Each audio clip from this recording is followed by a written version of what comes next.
The following presentation is a Deej Experience production and may not be recorded, rebroadcasted, or retransmitted without the express written permission of Deej Experience LLC. For more information, visit us online at www.deejexperience.com.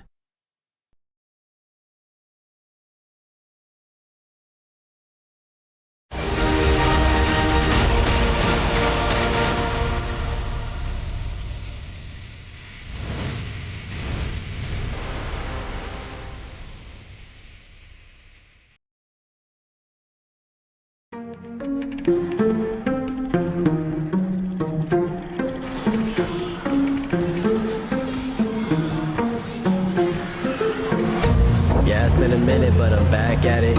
Only like to win, it's like a bad habit. If I took a loss, see how bad you play me again, then I'm stat padding.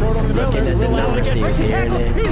Watching all the hype will disappear again. Giving you the picture, see how clear it is. I'm high quality, like I am Deej Experience. I'm way up, seems like I've been at the pyramids. Give me an opponent, and I promise I ain't fearing it. I got so much I can lose, but game what I've been dreaming is. Why you see a mirror, cause I'm closer than I appear in it. Grinding and grinding, and then I put another gear in it. Driving and driving, but you don't have no one to steer ship. Back on the topic, if you knew half of my logic, you wouldn't have no more problems, but now you know what interference is. Whoa, wait up, score's down, stay up. Tom Brady with the comeback, you know it ain't luck, so pay up my respect, don't reject that great us. Better hang up the white flag, you fight back, think your nameless, so tell me what the time say. Game time, why they didn't think it ever outscore me. Is it true? Here comes the shot, and that's it! For the entree, fast break, one man to beat, got it all day.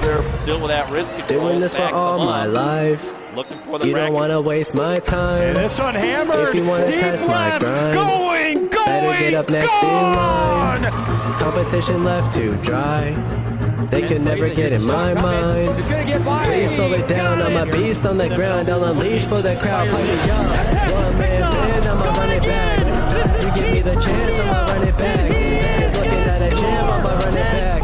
Put the ball into my hands, I'ma run it back. I'ma run it back. I'ma run it back. You're looking at a champ, I'ma run it back. Put the ball into my hands, I'ma run it back. Come on for third. Check out the roof now. If I do fail, I don't have none to lose. So I'ma go until I crush you when you blow. Still leaving, then I'll bounce back like I do. See how I facilitate it, you get humiliated. I'm making something from nothing cause I'm too innovative. I'm making records so I feel better for when I break it. It's for my pleasure, but I would never let you go take it. I'm kinda like that, I don't just write raps. You put the ball up, then I'ma spike that. That means I put it down, watch me throw it while you're down. Kinda like a quarterback, I take your crap and throw it out. We can go back and forth like Serena, just know I'm the home team. I back out arenas and beat us. Never lose sight of where we from, so after I'm finished, it's all gonna be love. Still in my bag and they still wanna be us, but I don't think no one will actually become as great as my team is, cause I got a team of some Hall of Fame players, not to mention Jesus. Doing this for all my life. You don't wanna waste my time. If you wanna test my grind, better get up next in line. Competition left to dry. They could never get in my mind. Please slow it down. I'm a beast on the ground. I'll unleash for the crowd. Play me up. One man band, I'ma run it back. You give me the chance, I'ma run it back. You're looking at a champ, I'ma run it back. Put the ball into my hands, I'ma run it back. I'ma run it back. I'ma run it back. You're looking at a champ, I'ma run it back. Put the ball into my hands, I'ma run it back.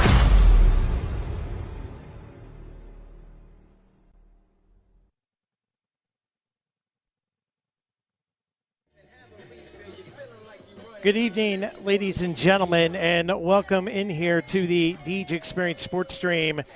I do want to send our deepest thoughts and prayers with Brian Hagberg and his entire family over at YDL Network. We want to thank them for asking to partner with us to bring you this game today. Please keep Brian and his entire family in your prayers this evening. Welcome into the Deej Experience Sports Stream. My name is Scott Lockwood. I'm joined with Dewey Hurd tonight. Lisa Lockwood will be on camera one. We'll have Stephen Mountain on camera. The field cam brought to you by Elwood National Forge, as well as Jack Hasbrook on the second field camera. And we've got Scotty D up here running switch. And welcome to Warren, PA. at War Memorial Field, where the Beavers will take on the Dragons tonight. Before we get into everything, we had a chance to catch up with Coach Jeff Goodwill and a couple of your Beavers, and here is what they had to say about last game and this game. Hey everyone, Scott here with Deej Experience Sports Stream. I'm here with your head football coach, Mr. Jeff Goodwill. First of all, Coach, congratulations on the big win against Titusville. I was expecting a win, but I wasn't expecting that big of a win. Give me a brief rundown of what you've seen there. Still plenty of stuff to work on, I'm sure, but what was your take from the Titusville game? Yeah, obviously it was a great victory. We went into that game expecting a dogfight, expecting it to be a little bit closer than it was. We made our share of mistakes. We gave ourselves a lot to work on for this week, but our athleticism, our speed kind of got us out of some things. Defense played unbelievably well, fitting the right gaps, being physical, sprinting to the football. So a lot of great things, a lot to work on, but great way to start the season.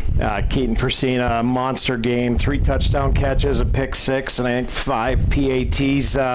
What's your assessment on Keaton and just gelling with the team? Yeah, he's a game changer. I mean, we knew that going in. I wasn't expecting him to account for 31 points. I don't think anybody was. But what a great game. What a great way for him to start his senior year. Just couldn't be happier for him. And Lucas Baker, real composed in that game. Yeah. I thought he handled the offense very well.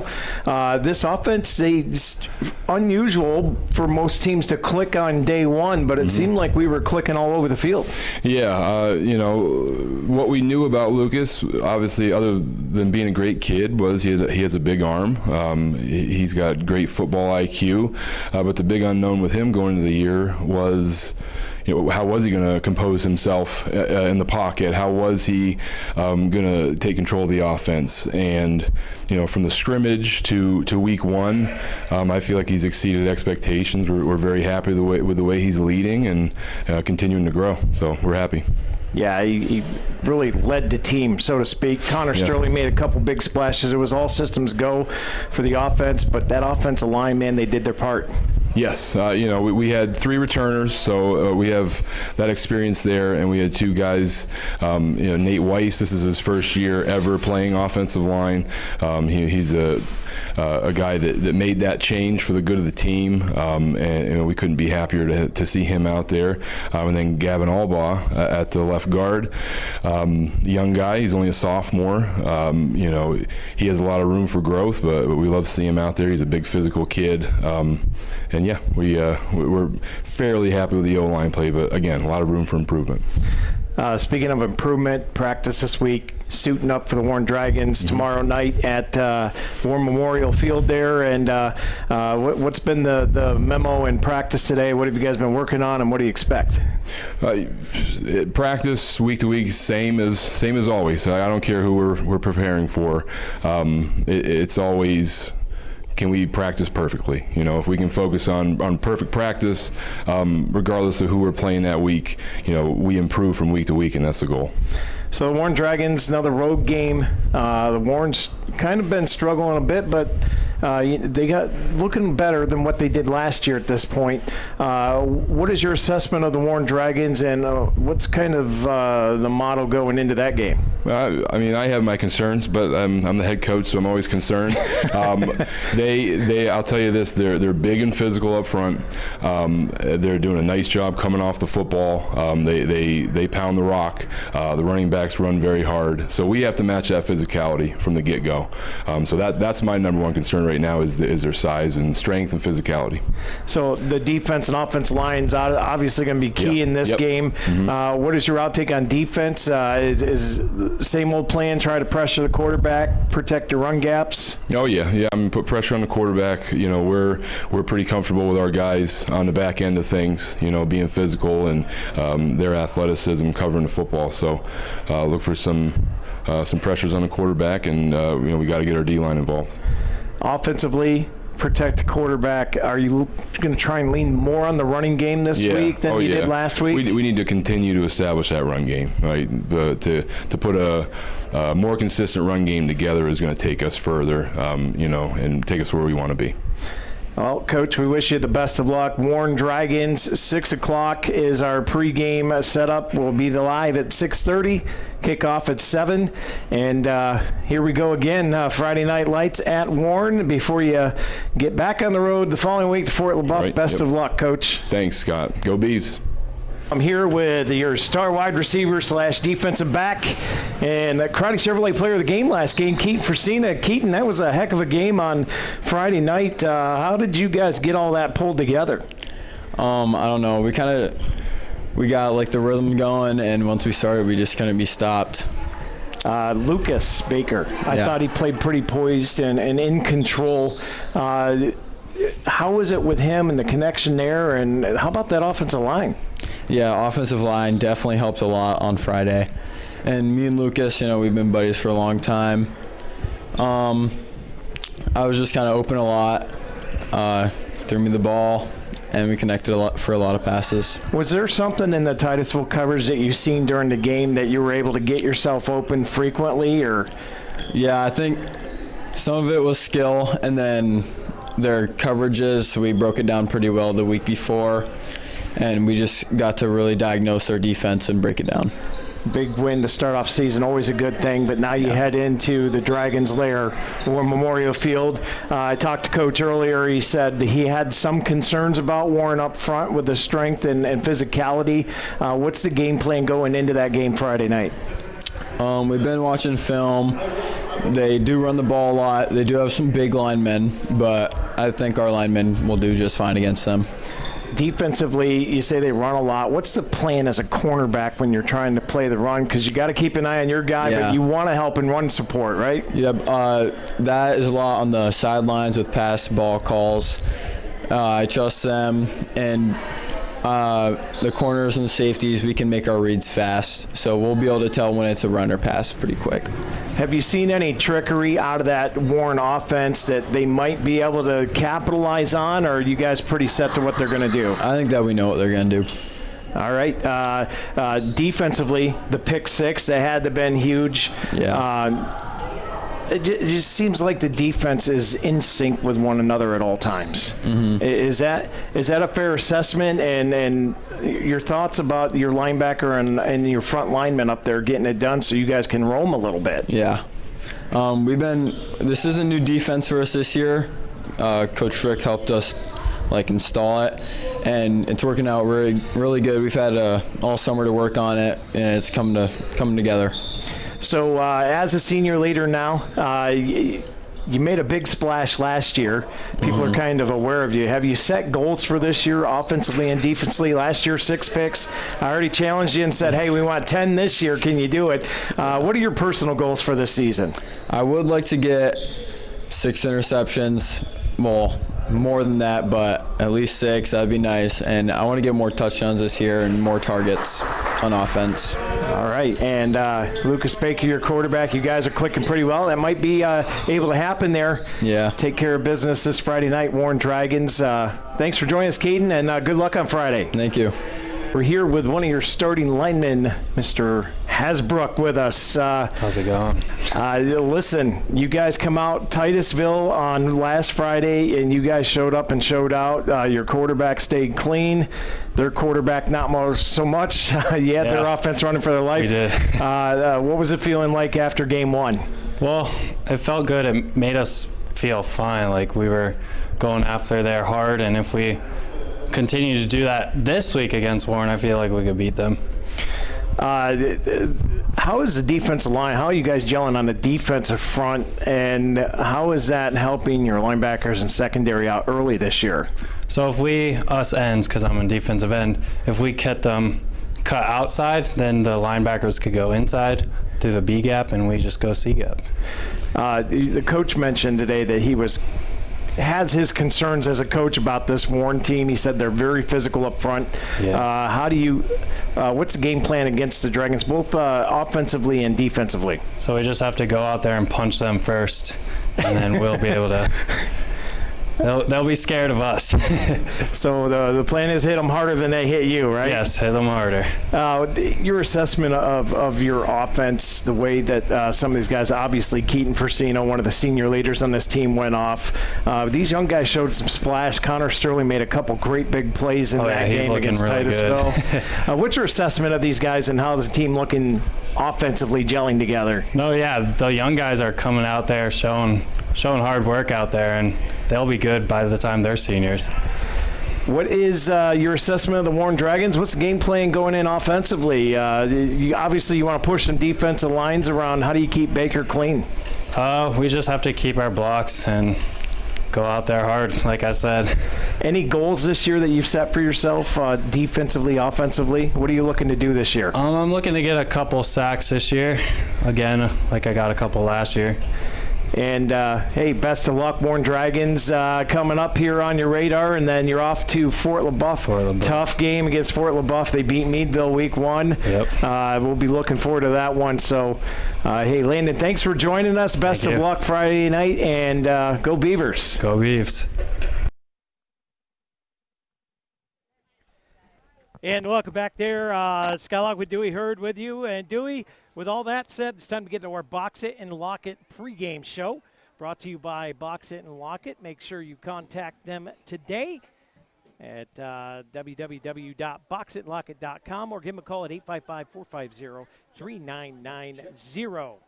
And let's get to our 3 steps to success, Dewey, shall we?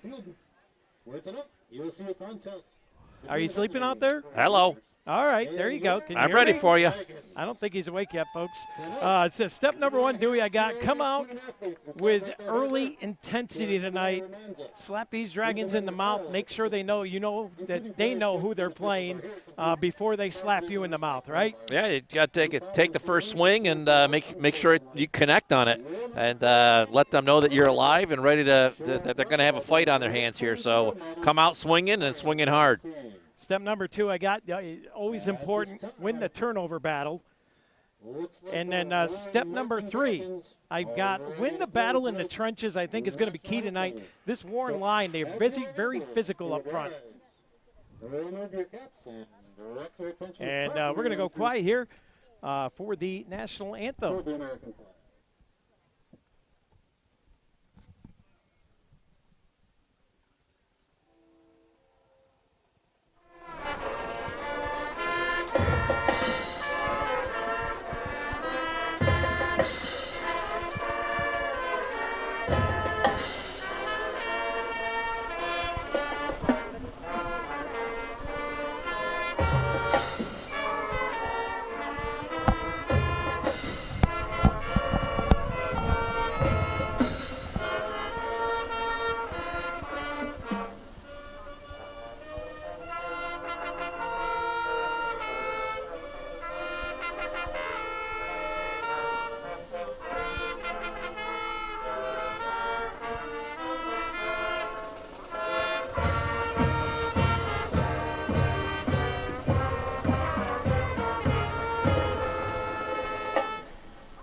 Yeah, your national anthem right there, done by the Warren Dragons Marching Band.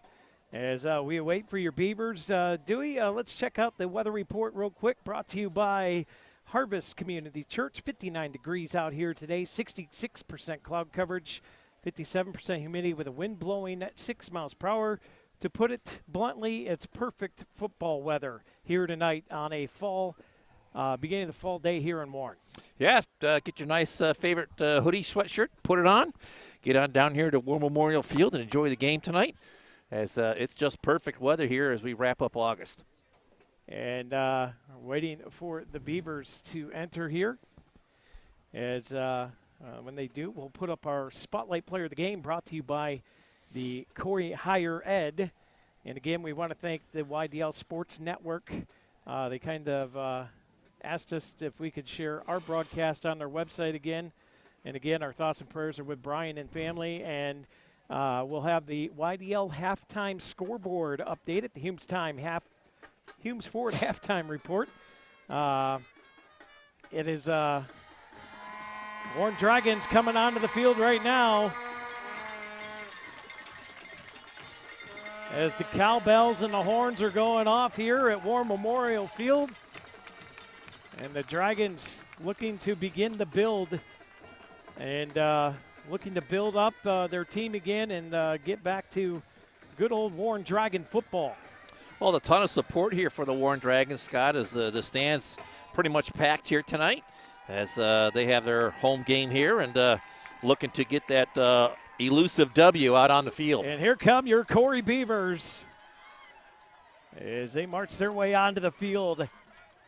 Last time they were here, it rained good fortune on them with the kick heard around District 10, Dewey, as they were able to beat Fort LaBeouf in that rainy day. That kick from Zach Turbin, of course, right off the goalpost, the crossbar down here to our left side, and big win for the Beavers here. And they'll look for another win here tonight against these Warren Dragons. Let's check out our spotlight player of the game tonight. And tonight, Dewey, after hearing Coach say they want to lean on that run game a little more, guess who I picked?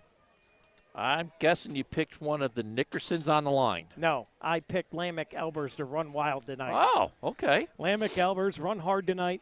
Hang on to that ball. Ball security is always important. Relieve the quarterback pressure. You know, nothing is quarterback's best friend like a good running game, right? Absolutely. Get that ball handed off and let the running backs do the work behind that offensive line. And it takes a lot of pressure off of you, and then you have time to settle in that pocket and get the ball out to your receivers. And we're looking for the Beavers and Lamech Elbers to dominate the chains tonight. Keep them chains moving, keep that clock running. As we Here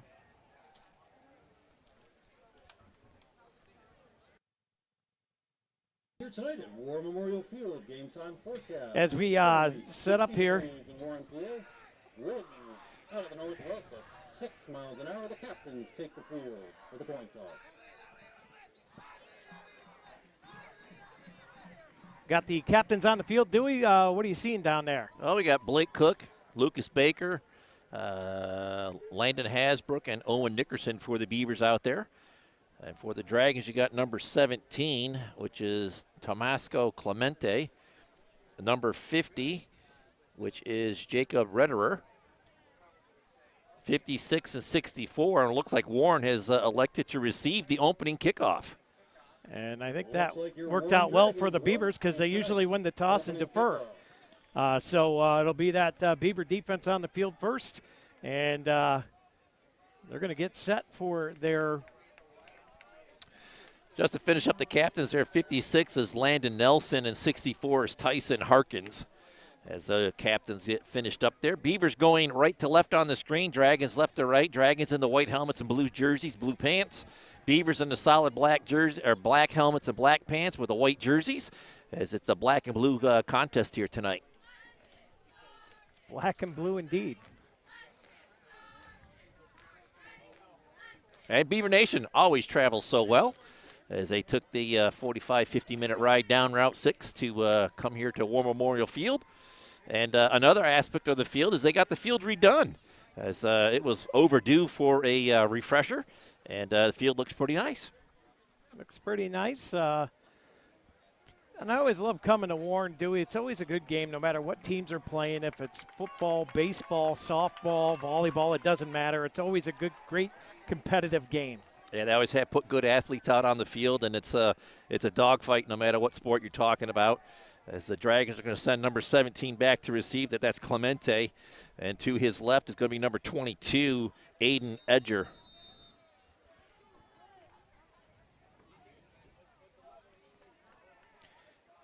And it'll be time here to kick it off. Looks like it's going to be Hasbrook kicking it off. Our Fox Family Insurance opening kickoff, and we are underway as the kick's received and hit immediately. A big U-Takes body shop collision early. Kicking for Corry, fielded by Alex Medio. For Warren, I believe that was number 8 on the return, Menio, at their 31. as he was one of the upmans to get some set up on their own 32-yard line. 1st and 10 for Warren. First and 10 Warren. It's going to be Kaiser behind center for the Dragons tonight.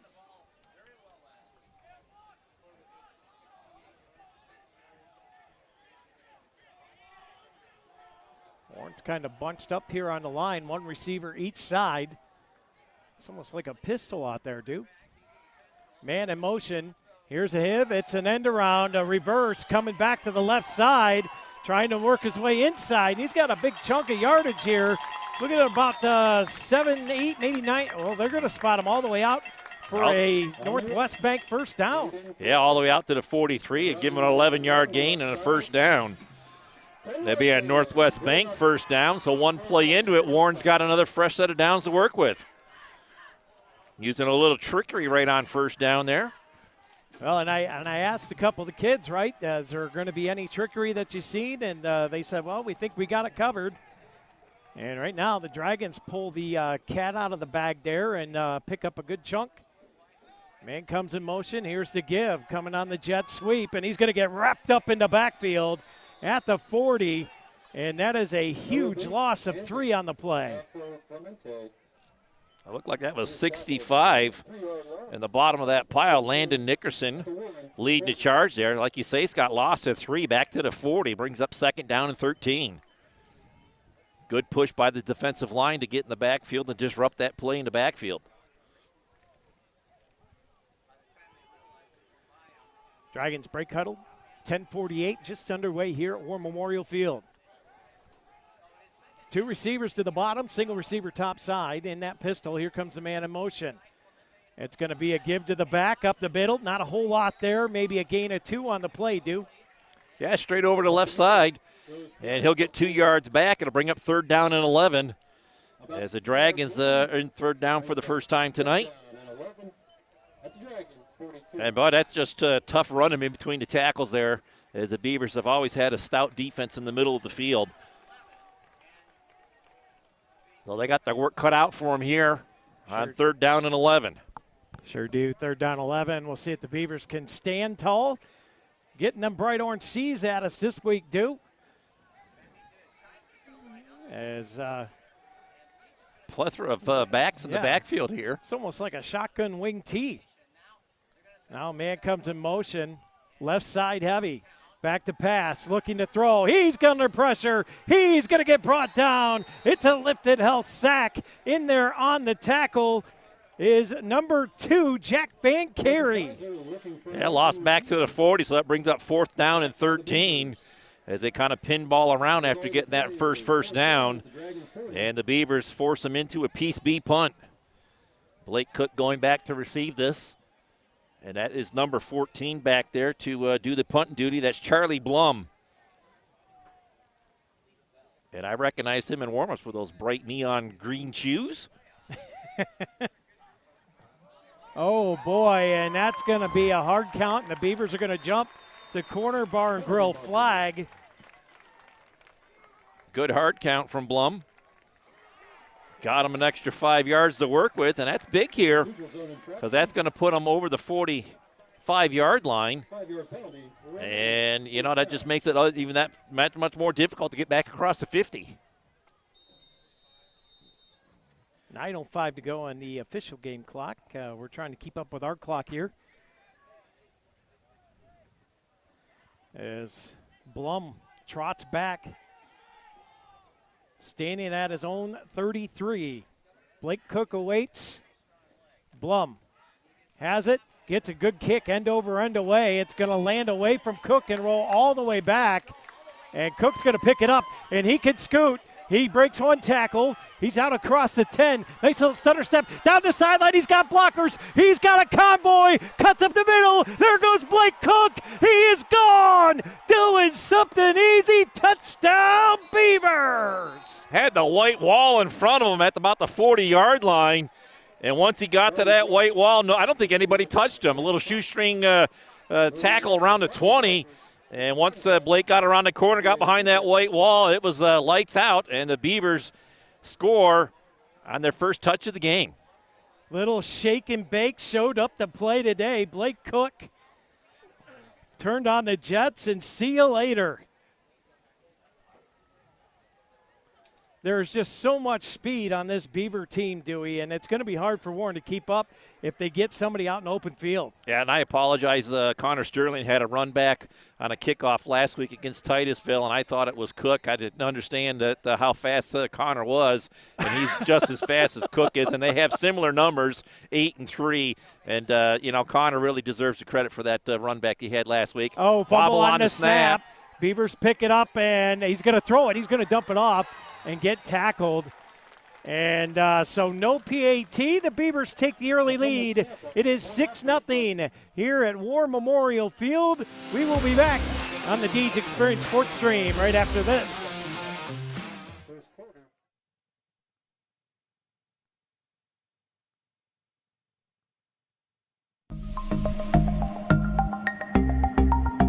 We're getting ready to get back into our regular schedules. Kids are going back to school, thank God, and we are getting back into our normal routine from the summer.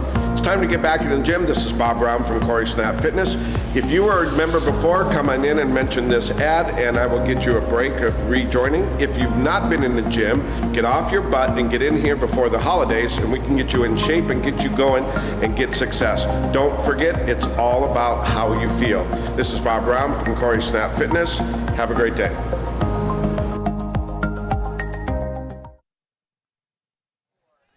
And welcome back here on the Deeds Experience Sports Stream. A Corry Manufacturing touchdown on a punt return for Blake Cook. Dewey, how far was that anyways? Well, he let the ball rumble around there inside the 10. I thought it was close to the 95 yards inside the 5, and it's a Corry Custom Machine touchdown. Is that what I called it? Corry Manufacturing. Well, it was a one-play Corry Manufacturing drive. Oh, wow. Bill again drags the Sun back a couple of guys here, 17 and 22. 17, again, Clemente, and 22 is Edger. As it's going to get to one of the up man again, about the 15, 20-yard line, come to the near side, cuts back inside, and gets out across the 35. Connor Sterling kicks the ball for Corry. That is fielded by Garrett Copley. Was that Sterling on the kick? Is that what I heard him say? That's what the announcer said here, but I don't believe it was. It had to have been 61, which would have been Hasbrook. All right. That or number 1. Dragons are going to start this drive at their own 37. How many times I tell you, Scott, we go to away places, you just can't always expect the scoreboard to be right or the PA announcer. So the Dragons have it here for the second time at their own 37. 8:14 to go in the first quarter. Kaiser's got a back on each side of him here in the pistol and one deep. We've seen like the old wishbone, Dewey. Yeah, we've seen this formation before. The back comes to the right, comes across, and sets in the wing. And it's a straight give to the back over the left side. He's going to cut back across and finds a little bit of room as Weiss gets him down onto the ground. He's going to get out to the 42-yard line, so a gain of 5 brings up second down and 5. Little help from Hasbrook there on the tackle as well. Well, Nathan Weiss had a great game last week against Titusville, called his number a bunch of times, as he's been a great addition to that offensive and defensive line. Well, one of the Coach Goodwill's concerns was in that pregame interview, Dewey, is he was a little concerned about the size and aggressiveness of the line for Warren. So far, I think the Beavers are doing a decent job with it. Yeah, they're doing all right with it so far. We'll see how the game flows along, and they make adjustments as we go. Back shifts over. It's turn and a give, and this one's shaken outside, and he gets hit hard by Keaton Persina, but he's out across the Casey's Express 50-yard line, and another chunk gain for the Dragons, and it's a Northwest Bank first down. Nice-looking set of plays there as back-to-back good positive plays for the Dragon. Gets them across the 50-yard line. First and 10 in Beaver territory. Edger on the carry there. Coming to the near side, old number 22, Dewey. Looking good from the backfield there as these backs are making good cuts and they're hitting the holes hard.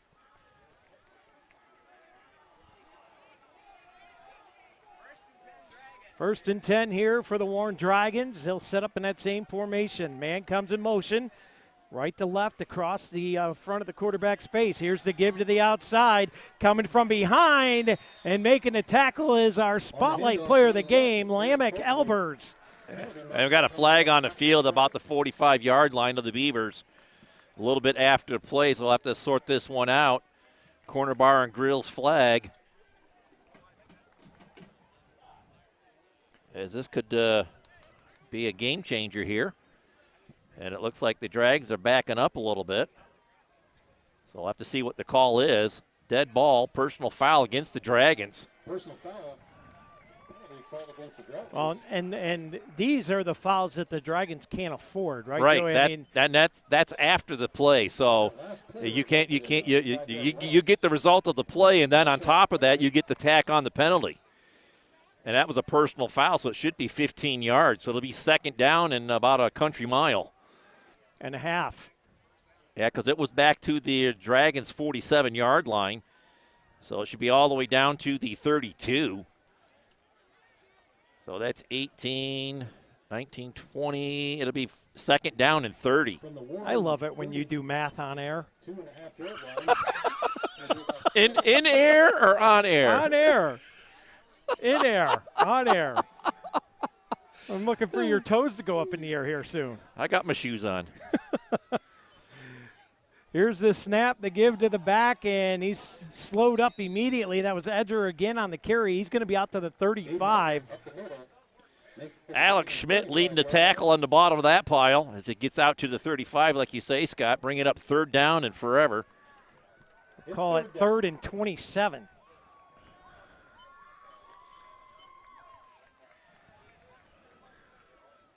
Lights already on here at War Memorial Field, Scott. And it is a crisp fall afternoon as we're ready to welcome in September. Absolutely.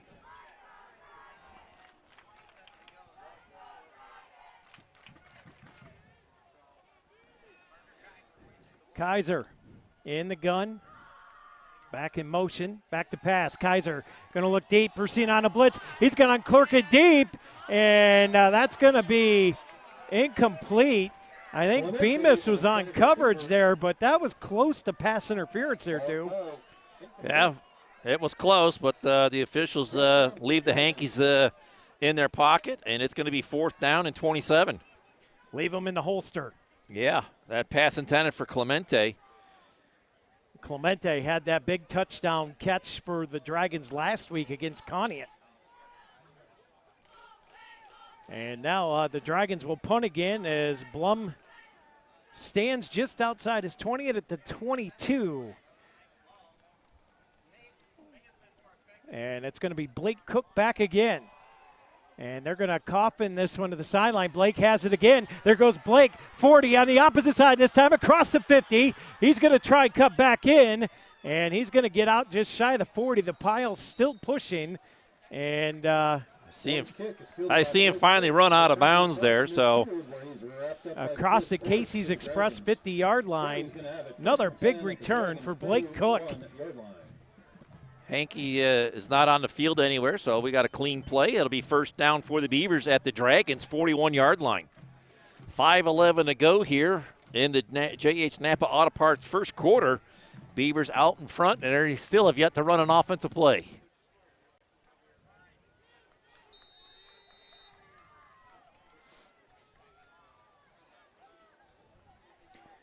Here is Mr. Lucas Baker in the gun. Got Elbers behind him. Twins to the bottom side. Here's the give. Lamech Elbers up the middle. Pushing the pile. And he's going to get brought down just shy of the 35-yard line. Baker hands it to A good run over the right side. Lamech Elbers gets 5 yards. It brings up second down and 5. And this is something we've seen a little bit last week. The Beavers playing with a little bit of up-tempo pace here as they quickly up to the line reading the wristbands. And there's the shift. There's the shift, trips to the bottom side. Elbers in the backfield behind Baker. Here's the snap.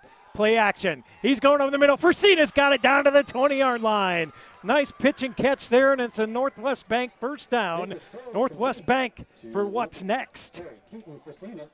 Quick little slant in. And Baker right on target with the pass. Hits Forcina right in the hands. And it's another first down for the Beavers.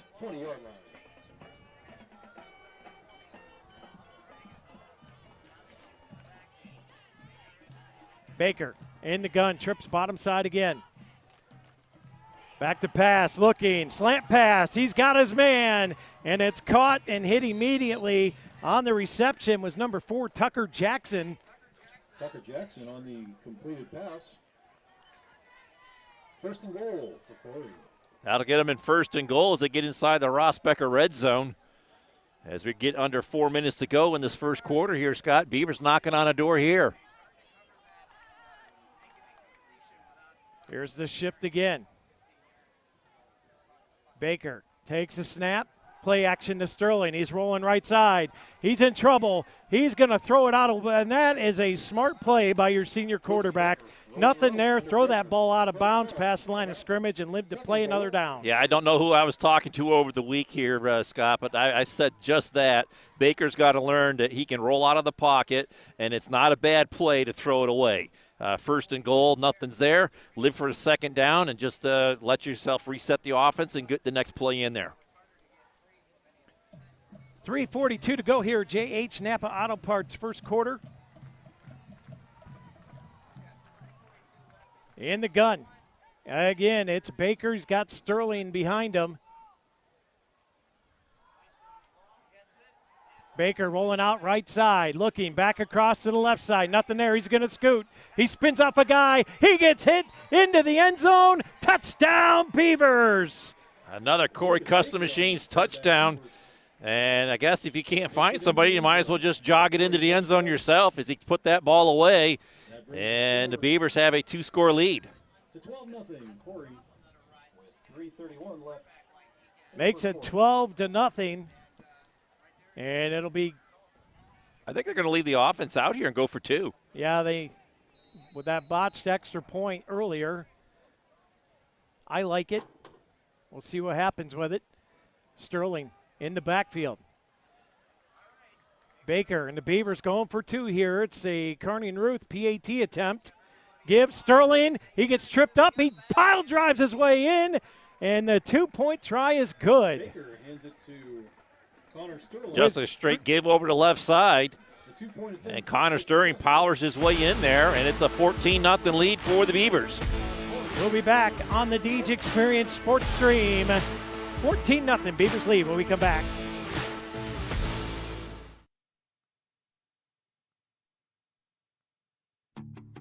When it comes to asphalt paving services, P2 Paving is second to none. They not only provide high quality and reliable asphalt work, but they also aim to provide their customers with the best level of service possible. Serving all of northwestern Pennsylvania, P2 Paving is the source for your asphalt paving and sealing needs. Whether it's a small home driveway or a large commercial complex, P2 Paving can handle any job. Give them a call today at 814-665-5190 or visit them online at www.p2pavingco.net. Let P2 pave for you.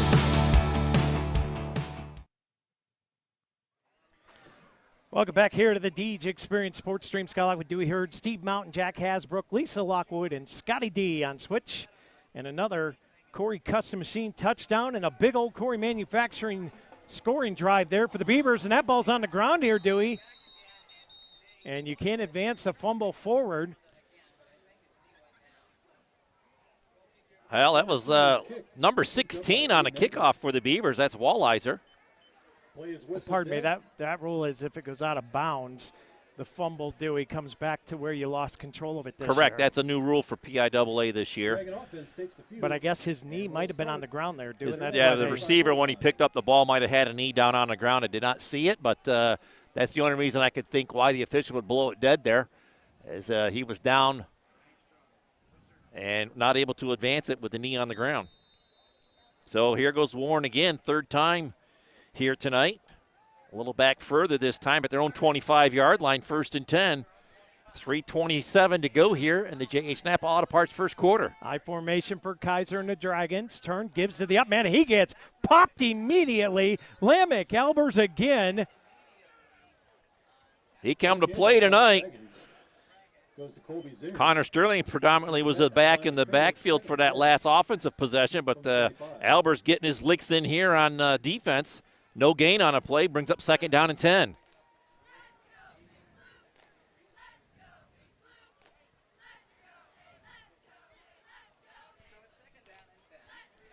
Going to be 2nd and 10, 2:50 to go here in the first quarter, brought to you by J.H. Napa Auto Parts.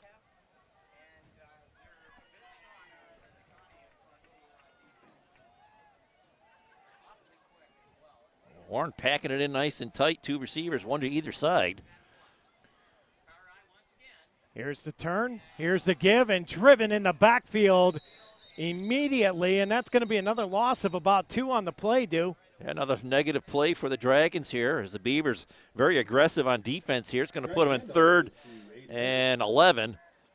Met behind the line of scrimmage. 3rd and 11. I couldn't tell if that was Lamech in there again, if that was Nickerson. Owen Nickerson, number 77, from his defensive tackle position. Somebody with double numbers in there was disrupting a lot there. 2 minutes to go here in the first quarter, too. That means it's time for a Corry Memorial LECOM 2-minute warning. As the Dragons line it up here. I formation, turn, back to pass under heavy pressure. He's rolling out near side, and he chucks it.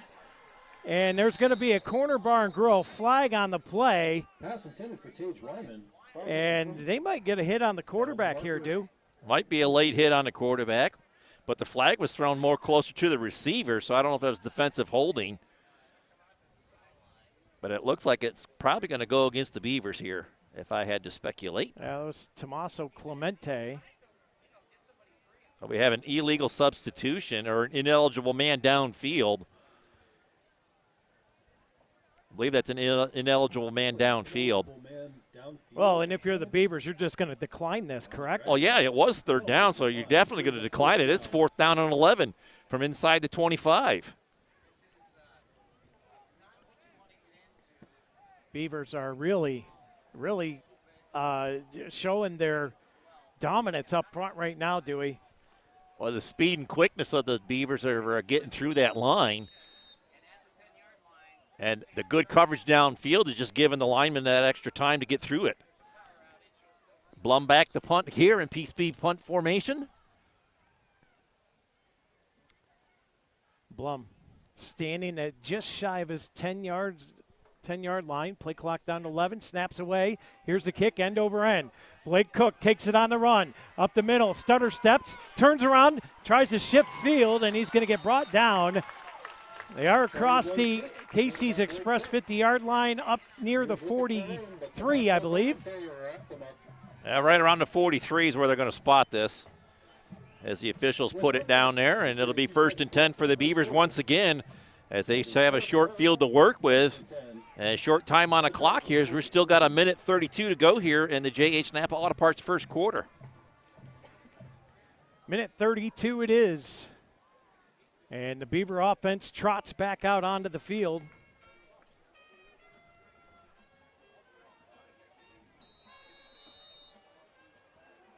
Baker in the guns, got Lamech Albers behind him. Twins to the top side. Fresina, the lone receiver, to the bottom.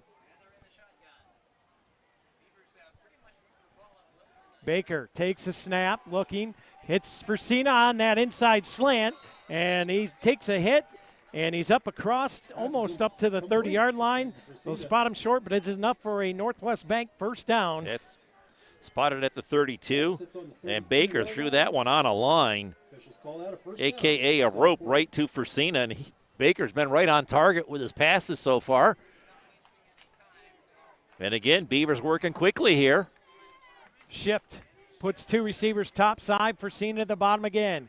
Albers behind Baker. He'll take the snap. Here's the give. Albers up the middle. Cuts to the outside. He breaks another tackle. There's going to be a flag on the play. Albers is going to bust his way into the end zone, but hold everything. We've got a yellow hanky on the field, which means it's a corner bar and grill flag. And it's a holding call against the Beavers. So take that Corry Custom Machines touchdown away from the scoreboard, as this one's going to be coming back. And instead of 1st and 10 at the goal line to do the PAT, it's going to be 1st and about 18, because the flag is down right at the 30-yard line, maybe the 31.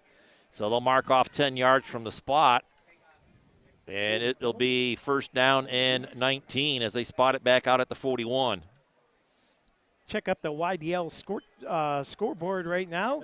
The only scores we have on the board right now is General McLean with a 7-0 lead over Harbor Creek, and Mercyhurst Prep with a 7-0 lead over Oil City. Brought to you by the YDL Sports Network. And, of course, 14-0 here on our Corry Federal Credit Union scoreboard. 2 receivers to the bottom side here, 58 ticks remaining in the first, brought to you by J.H. Napa. Here is Albers, slips, puts his head down, and he's going to have a nice chunk gain here as he gets up near the original line of scrimmage. They're going to spot him right at that line of scrimmage, Scott. So it'll bring up 2nd down and 10 as Albers gets all of 9 yards plus on that run. And we're right back to where we started here. 33 seconds to go here in the first quarter of play.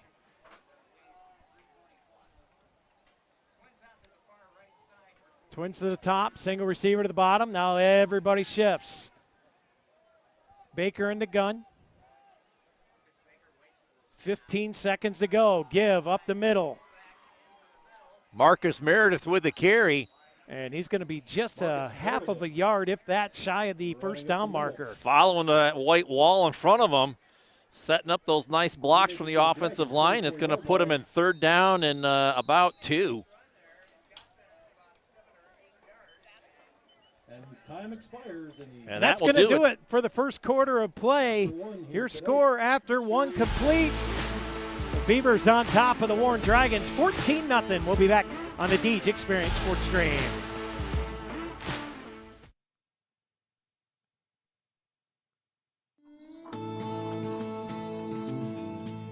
The Corner Bar and Grills is conveniently located in downtown Corry, and the kitchen stays open until 10 p.m. to accommodate your schedule with late games and events. Can't make it to the game? Come watch it at the Corner, where they stream all the games. Cheer on your team while you enjoy our newly expanded menu of appetizers, salads, wings, burgers, and weekend specials. Their family-friendly dining features multiple dining options with their full menu available for dine-in, takeout, and easy online ordering. Don't feel like leaving the house? The Corner is Corry's only full-service restaurant available for delivery on DoorDash. Follow them on Instagram and Facebook, and check out their website at www.cornerbarcorry.com for updates on weekly events, live music, and daily specials. Stop in at the Corner tonight, where friends and family meet.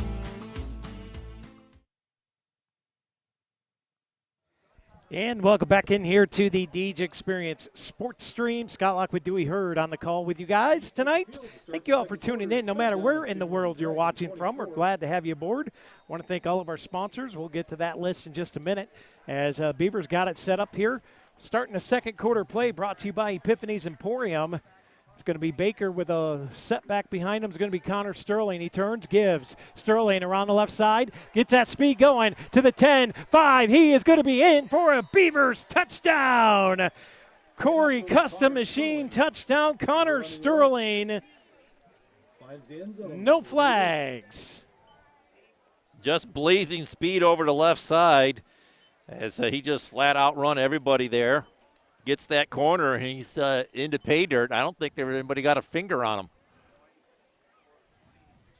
And it'll be Fresina coming out for the Kearney and Ruth PAT. See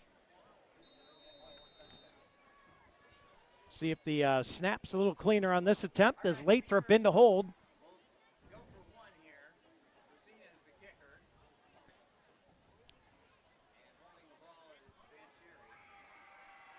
Here's the kick up, and Fresina splits the uprights. And with that, the Beavers take a big lead here, 20-21 0. We'll be back on the Deej Experience Sports Stream right after this. Located in 983 North Center Street, Healthy Smiles of Corry is committed to making sure their Corry neighbors have access to good customer service and excellence in dentistry. Everyone on their team values their patient relationships and make it their priority to deliver the gentle, compassionate, and complete oral care that you and your family deserve. Healthy Smiles wants all their patients to leave their practice with a beautiful and healthy smile that they love to show off. For more information, contact them today at 814-664-4011 or visit them online at www.healthysmilesofcorry.com. And welcome back in here to the Deej Experience Sports Stream at War Memorial Field here in Warren, PA. The Beavers sitting on a 21-0 lead over the Dragons early. 11:51 here to go in the second quarter, brought to you by Epiphany's Emporium. Scott Lockwood, Dewey Hurd, Lisa Lockwood, Stephen Mountain, Jack Hasbrook, and Scotty D on Switch tonight. Bringing you all tonight's coverage. We want to thank all of our sponsors all across the Deej Experience Sports Stream. As the Beavers get set to kick it off, we can't do what we do without them all. Absolutely not. Walliser puts it high in the air. Little punch kick taken at the 25, using some speed here. Dragons burst the seam, and they're all the way up to the 48-yard line. Big return there for the Warren Dragons. Tackle on the play is Bemis. Gets them just shy of the Casey's Express midfield stripe. So Dragons with their best field position to start with here. 1st and 10 at their own 48. So the Warren Dragons, with 11:44 to go here in the first half, will look to crack the scoreboard here. The question is can that Warren offensive line hold for this offense to get moving? Right now, the Beavers are having their way up front with them. Yeah, they're using their quickness and agility. Kaiser back to pass, quick throw, and that's caught by the big tight end, and trucking his way up, that's Tage Wyman, a big tight end with a Northwest Bank first down. Running up the left side. Nice quick play there, and using his size to bring that pass in, as it was a little bit of a high throw, but he had the wingspan to get it down and get into Beaver territory. 1st and 10 at the Beavers 42. Dragons huddled up here as they'll get up on the ball here with 11 minutes, 35 seconds on the clock. 1st and 10. Little confusion here. Wyman's in the backfield as Kaiser drops the snap. Quick screen out to the receiver, and Beavers quickly in pursuit. And he breaks a tackle. He's going to get up just beyond the 40 to the 41 maybe the 40-yard line. And that could have got a lot more if it hadn't been for the bobble on the snap there. There's a lot of things that went wrong, and for the Dragons to get a positive play out of it is something else. As they get all the way down to the Beavers' 39-yard line, it'll bring up 2nd down and 7. Big play from the Dragons to stay with it there, make something positive out of it. And we'll see if the Warren Dragons can get a score in here on this drive and kind of take some momentum back. Right now, that momentum is solidly in the side of the Corry Beavers. Kaiser sends a man in motion. Here's the snap. Give. We got a yellow hanky on the field. And Ager up, and he's gain of maybe 1 on the play, but there is a Corner Barn Grill flag down. They maybe had a guy leaving early. It's on the far side at the 38-yard line.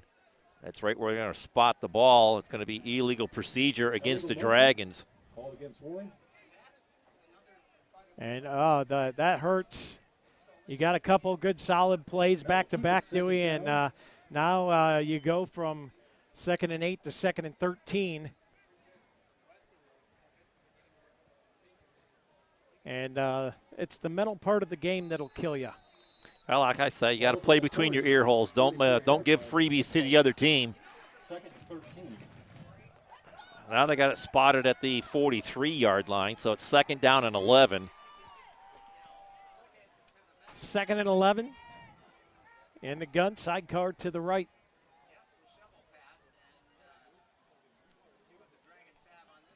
Man comes in motion, turns, gives. It's an end around. And they're going to tackle him after a gain of a couple here, maybe. Oh, he got through. He squirted through on the far sideline, dude. It's a gain of about 4 or 5. Yeah, they're going to mark him down around the 39-yard line. And we have another Corner Bar and Grill's flag down at the 45-yard line on the far side of the field. They spot the ball at the 38. And they're talking to Coach Goodwill on the far sideline, so I imagine it's going to be against the Dragons. Weighing out his options here, and the Dragons are ready to come up to the line and run another play, but they don't quite understand there's a corner bar and grill flag down on the field. And they're going to mark it off. Got a holding call. Holding call against the Dragons. against the Dragons.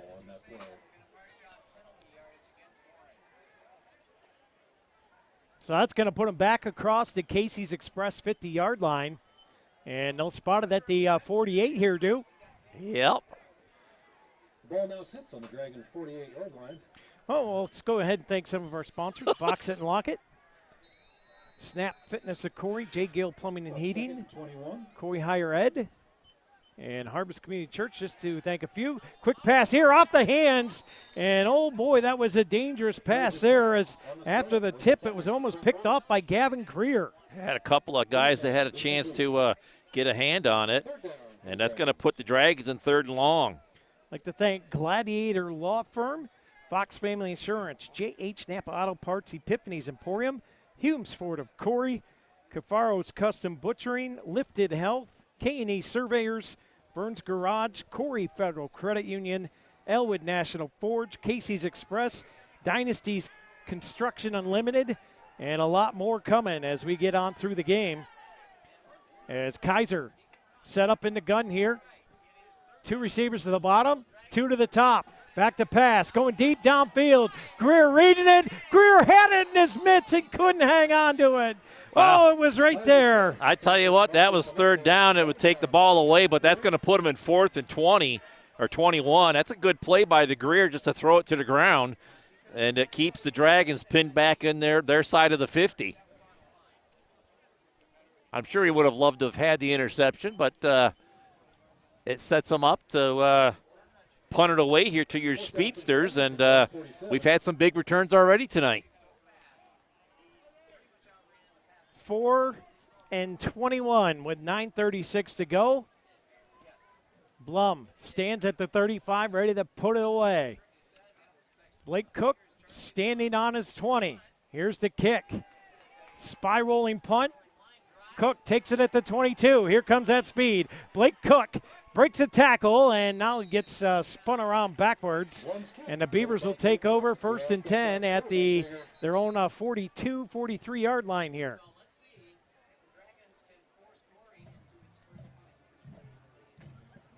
And we have an illegal block in the back, another corner bar and grill flag down. I did not see it anywhere, but they're going to back them up from the 43, another 10 yards for that illegal block.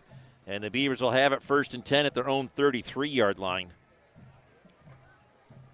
Well, they're spotting all that up. We want to thank some more sponsors. Jim's Automotive, Corey Manor, Corner Bar and Grills, Rossbacker Insurance, Peace B, Bracken Funeral Home, Corry Manufacturing Company, Mons Merch, Corry Community Foundation, and Relevant Church. And we'll get some more in here as we got 9:26 to go. 4th and 21. Or pardon me, 1st and 10. 1st and 10 for the Beavers. 4th and 21 as it's 1st and 10 Beavers. Here's trips to the bottom side, back to pass. Here's a quick throw, and great defensive play there. As if Forsino would have caught that, he would have been gone. And a nice defensive play from Patrick Ross. Yeah, just getting in there and knocking that ball down. And it'll bring up 2nd down and 10 for the Beavers. That was a great defensive play there. Because if Forsino catches that, ain't nobody catching him, do. Yeah, he was out in stride and in a good position in the secondary to start pulling away from guys. Clock stops with 9:12 to go. We got a Jim's Automotive timeout. We'll take it as well. We'll be back right here on the Deej Experience Sports Stream. 21-0. Beavers lead it when we come back.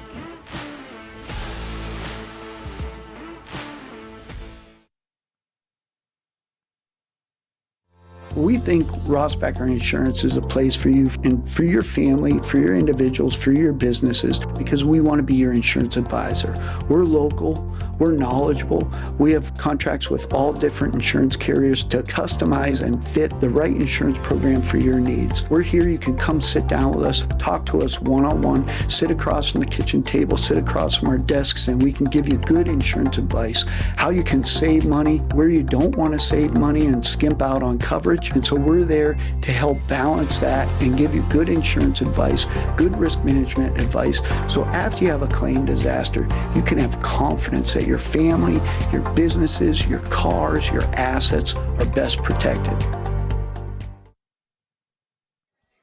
And welcome back here to the DJ Experience Sports Stream as Baker takes a snap, flips it out here to the flat, and here comes a speed all the way down the sideline across the 40 to the 35, and a huge play from Dion Kennedy. And oh, looky here. 50-yard line to 49-yard line. There's another corner bar and grill flag down. So that big pass play. Irrelevant Church big pass play is going to be coming back. It looks like it might have been a hold on that play.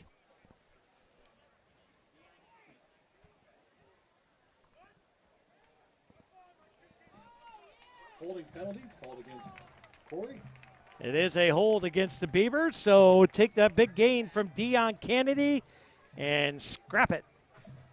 It'll be second down at the Beavers' 38-yard line. So second down and 5 upcoming instead of a first down.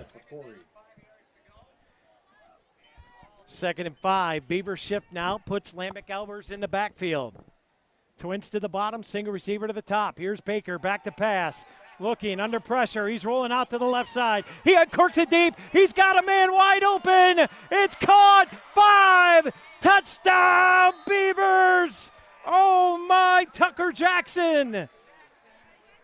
Did you see the throw from Baker on that? Tucker Jackson.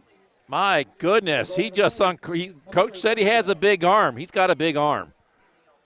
Oh, what a catch right there, and what a shot from Stephen Mountain on our Elwood National Forge field cam. What a play for the Beavers. Another Relevant Church big pass play there. Lucas Baker, how you do? Versina in for the Kearney and Ruth PAT here.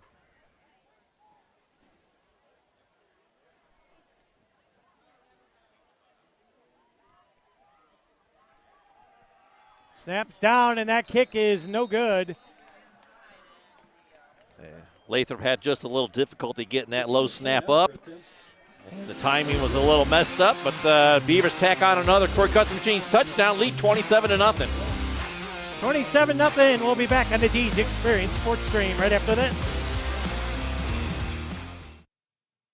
Ready to speak Spanish with confidence? Join Destiny Matson Warner for Conversational Spanish for Beginners, an 8-week fast-paced course starting Monday, September 15th at 5:30 p.m. at the Corry Higher Education Council. Perfect for adult learners planning to travel or just wanting to connect in Spanish. No experience needed. Just $100 for 8 sessions. Ages 14 and up are welcomed. Minors must be accompanied by an adult. Call 814-664-9405 or visit corryhighed.org to register now.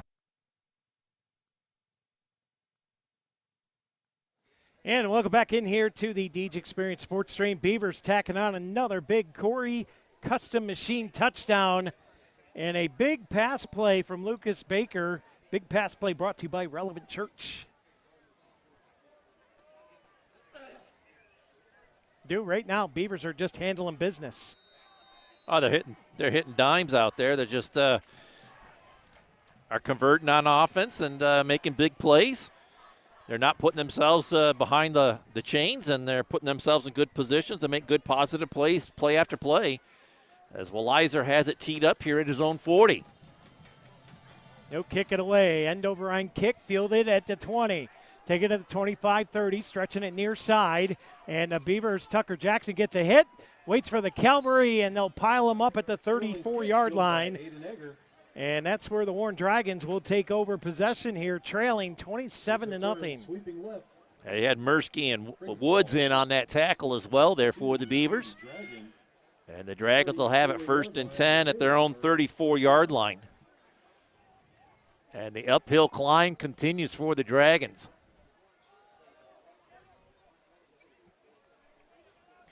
See what the Beavers defense, you can almost smell a turnover coming, Dewey, can't you? Well, that's this point of the game. It's just 8:26 to go here in the Epiphanies Emporium second quarter. The offense is starting to press. They're starting to feel the pressure of needing to get a score, so they're gonna push the ball where maybe it shouldn't be pushed. And these defensive backs are getting greedy with it. Sidecar to the right, or pardon me, to the left for Kaiser. Kaiser looks, quick screen throw, and it's caught, and the Beavers collapse immediately, and is that Lamech Albers in there again? You are correct. He's laying the lumber in there. As another big hit on the defensive side of the ball. And it's going to be no gain on the play as he just absolutely wrapped him up in his tracks. Big play for Lamech Albers. I expected him the workload on offense, Dewey, but he's carrying the workload on defense tonight. Wow. Well, he's been on offense as well, but he had that big run that was called back on a penalty. But on the defensive side is really where he's been shining here tonight. Twins bottom side here for the Dragons. Single receiver to the top. Sidecar to the left. Kaiser back to pass. Makes that throw to the tight end. Wyman breaks the tackle, but a host of Beavers bring him down.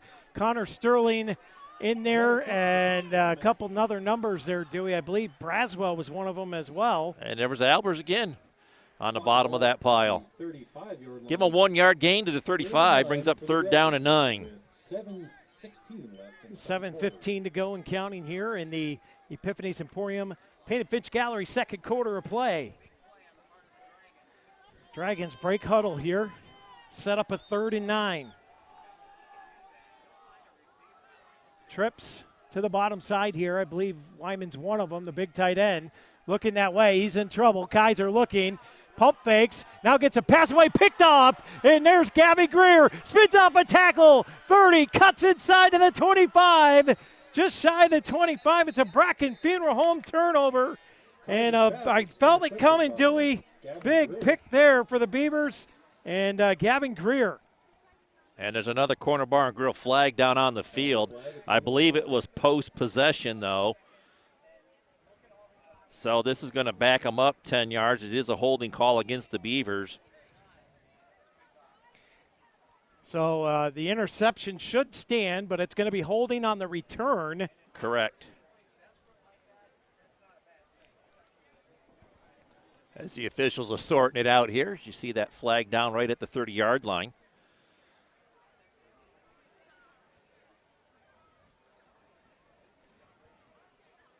And, Dewey, I got to say, for Parker Kaiser, he started to make a good scramble play out of that and try to get something going. Yeah, that was before the throw. Before the interception. Before the so interception. It's going to remain Dragon ball. It will remain Dragons ball. It'll be 3rd and 5.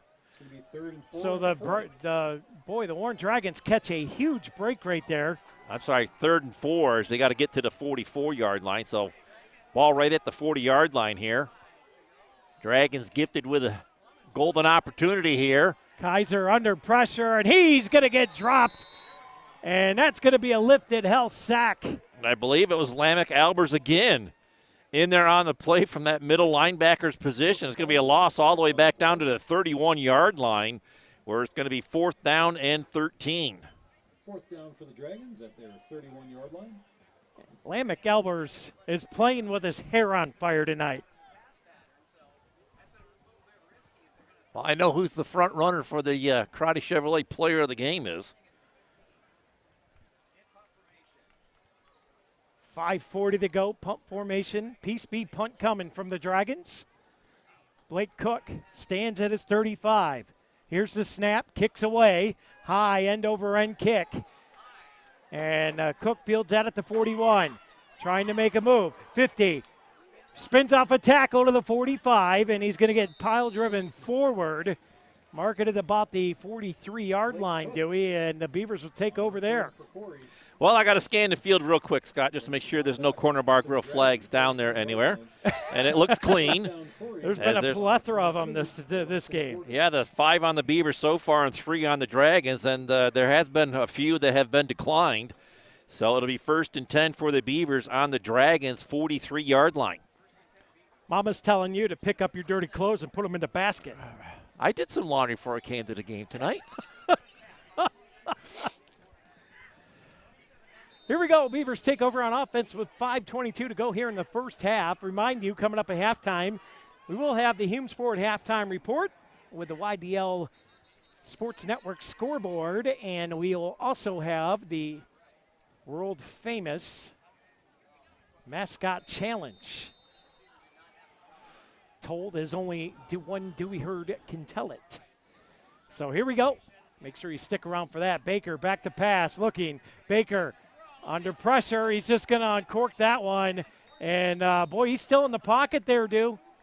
Well, the ball did get back to the line of scrimmage. They just got to have a receiver in that general area. And they're not, the officials not getting together to discuss it, so it's just going to be 2nd down and 10. I think Baker might have gotten away with one there.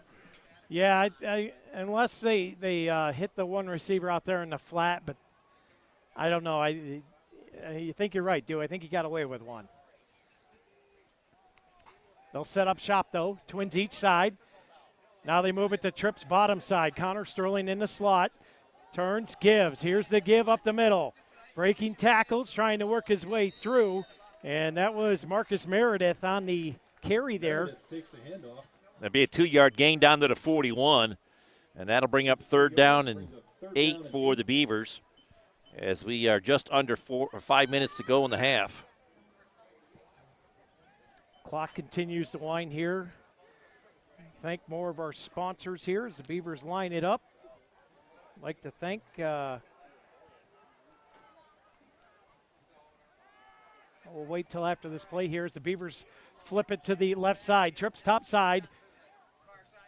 Now man comes in motion, jet sweep. Here comes Connor Sterling. He's going to turn the corner. He gets tripped up by the ankles and shoved out of bounds just over the Northwest Bank yardage there for a 1st down for the Beavers all the way down to the 32-yard line. Northwest Bank 1st down. Northwest Bank for what's next. I'd like to thank the Corner Barn Grills, Rossbacker, Peace Bee, Bracken Funeral Home, Corry Manufacturing, Mons Merch, Corry Community Foundation, Relevant Church, UTEG's Body Shop, Sawyer Builders, Crossroads Fellowship, and Carney and Ruth. And we'll get to the rest of them here after this play. Here's Baker in the gun. Turns, gives. Connor Sterling up the middle. And pushing the pile forward, and that's going to be a gain of 6, I think, Dew. Yeah, maybe even 7. Gets all the way down to the 27-yard line. Brings up 2nd down and 4 as the Beavers come into that run game just a little bit more here tonight. And Connor Sterling being the beneficiary of it. Like to thank Lecom Corry Memorial Hospital, Corry Custom Machine, Northwest Bank, University of Pitt Titusville, Corry Redevelopment Authority, Corry Chamber of Commerce, P2 Paving.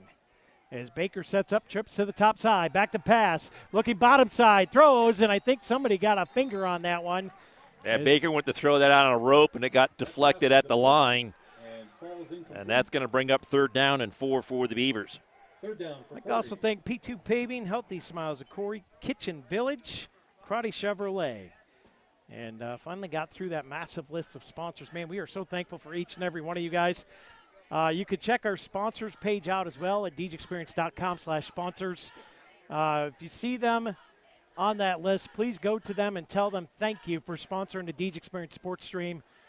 We appreciate their support, and we appreciate you supporting our businesses who support us and our local sports programs. Here's that end around to Blake Cook, and Cook's going to push his way up. Did he get enough? He's close. The far official standing right at the 1st down marker at the 23. And they're going to talk about it. They're going to stop the clock. Nope, they're going to signal 1st down. So the clock stops, and a 1st down for the Beavers. It's a Northwest Bank 1st down. Northwest Bank for what's next. 3:33 to go here, Duke. 27-0 is the Beaver lead. And right now, the Beavers are just imposing their will right now. Switch, it's going to be Meredith in the backfield. Trip, top side. Single receiver to the bottom. Fresina's wide open. Here's the throw, and it's just overthrown. A couple yards over the head of Fresina there. That play was open. Yeah, that was just a quick flick of the wrist by Baker, and he overthrew Fresina by about 3 yards as it sailed out the back of the end zone, bringing up 2nd down and 10 for the Beavers. And it may have been one of them, Dewey, where, oh, my gosh, he's open, he's open, he's open. And you just get too excited and just kind of put a little stank on it. Yeah, you seen he was so open. He just trying to get it to him quickly and just put way too much mustard on that hot dog. Here's the give. Connor Sterling trying to cut it up inside. He's going to get dropped immediately. And not sure he got anything on that, dude. We'll give him a 1-yard gain down to the 22, bring up 3rd down and 9. They're going to mark him at the 21. Gains about 1.5 yards. It's about 3rd and 8. Oh, 22, you're right. 3 minutes to go before the half. Beavers threatening to get in the Rossbecker red zone one more time here. Got 2 timeouts to work with as they shift. Twins top side. Single receiver to the bottom is Clark. Here's the turn. Give. Baker rolling out left side. Here's the throw. Underneath. Pass is caught and driven out of bounds. Nice completion there to Alex Smith.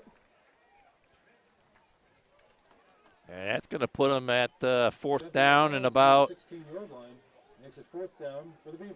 4th down and 4, 4th down and 3. And I would expect the Beavers to go for it here this deep into Dragons territory. Yeah, you're inside the 20 at the 16. It's 4th down and 3. And they are going to go. Here comes the shift. Elbers, the lone setback behind Baker. 2 to the bottom, single receiver top side. Baker gives. Here comes Elbers. He's got a head of steam. Stiff arm. He's going to have the 1st down, and he's up inside at the 15-yard line. And they're going to spot him just shy of the 10, and it's another Northwest Bank 1st down due. And that's the power run from Albers. We've been talking about him on defense. We're going to have a Corey Manor injury timeout here, Scott, as we got to drag him down at about the 10-yard line here. I believe that was number 8. Alex Menio back up to his feet, walking to the sideline, so it'll be a quick one here. So Corey Manor injury timeout as they're getting him off the field. Not sure what's wrong, but it's Alex Menio, a 5'11" senior running back. Linebacker for the Orange Dragons here. Beavers break huddle here, Dew. They got it 1st and goal. The sticks are down on the sideline. 1st and goal from the 6.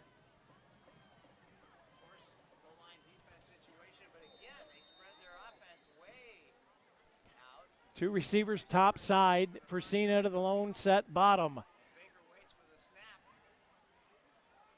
Baker takes play action. Here's the throw. Touchdown, Keaton Fresina. Back of the end zone. That was a dart. I just don't know what you play for defense on that, Scott. It's just so quickly open. And Baker with that quick release hits him right in stride on that rope throw. And it's 33-0 after another Corey Custom Machines touchdown. Big dart throw there. Baker to Fresina. 3 times last week. They connect here. And, going for 2 here. 2-point play here, Dewey. And if this is good, that'll initiate a running clock at halftime if the Dragons do not score. It will. And the Beavers will start with the ball, so you know. Baker under pressure. Rolling out to the right side. He throws. Corner of the end zone. It's caught. Missed it. Dropped it. Blake Cook couldn't hang on to it. Blum with the defense on it. And it looks like Menio coming back into the game for the Dragons on this kick return. 2:13 to go before the half, Scott. And don't say the Beavers are done quite yet on offense, as they've still got 2 timeouts to work with here they might still be able to get that point differential here in this first half.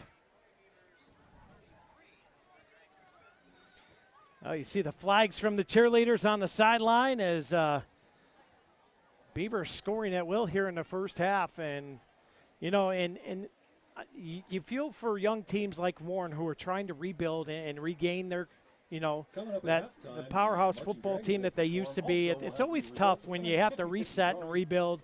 New coaching staff here again this year. Well, and you know, you go, what is it, 2+ years without a W? And it's you got to learn how to win again.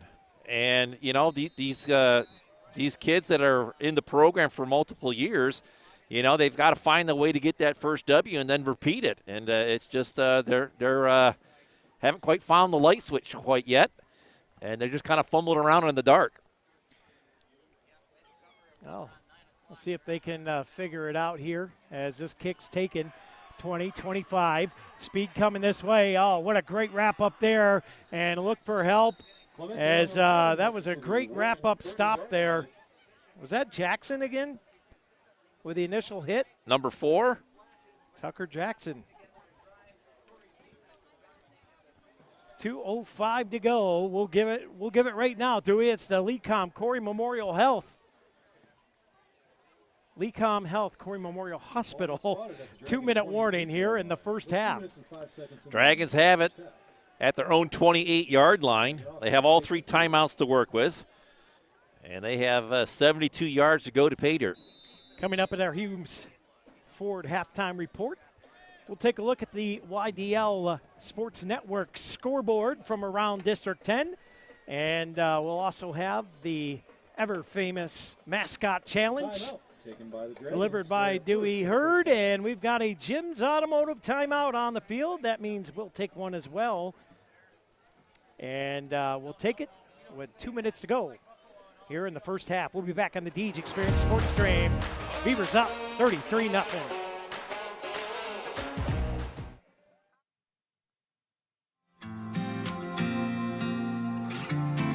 Located at 130 North Center Street, Casey's Express has all your favorite tasty treats. From fresh burgers right off the grill made to your liking to their famous wood-fire pizzas, Casey's is your hometown spot for all your good eats. But more importantly, they've got them super delicious cold treats too. Ice cream of all kinds, including your favorite sundaes and milkshakes to that birthday ice cream cake, Casey's has it all. Don't have time to stop? Order online at www.caseysexpresstogo.com. Casey's Express, it's so good.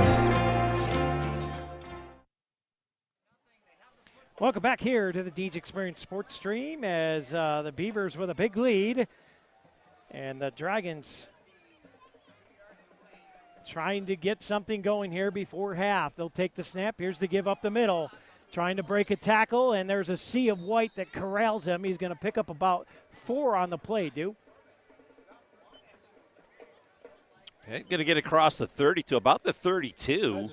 So a gain of 4 on first down brings up second down and 6.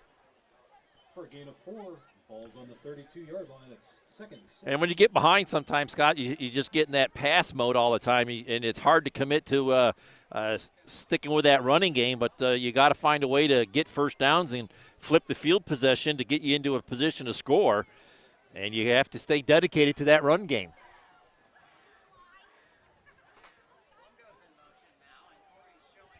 Kaiser back to pass. Here comes a blitz.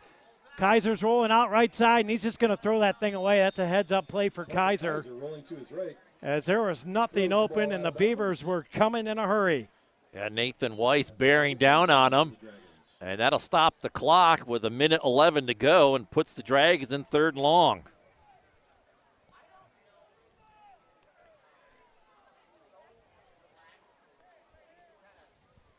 And Scott, I'll talk about a little bit of this at halftime, but Dragons 0 for 5 on 3rd down conversions. Beavers 3 out of 4 on 3rd down conversions, and that kind of tells the story of the whole game.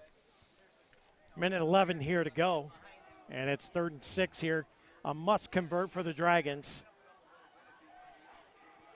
Yeah, they got to convert here because the Beavers will get the ball to start this third the second half. Back comes in motion, and we got a whistle and a corner barn grill hanky as the play clock is at double zeros. Was that coming out of a timeout as well? I believe so. No. No, it wasn't. No, because they had to pick up a 4 yards after that timeout. 3rd and 11 from the Dragon. Oh, that'll make it 3rd and 11 for the Dragons.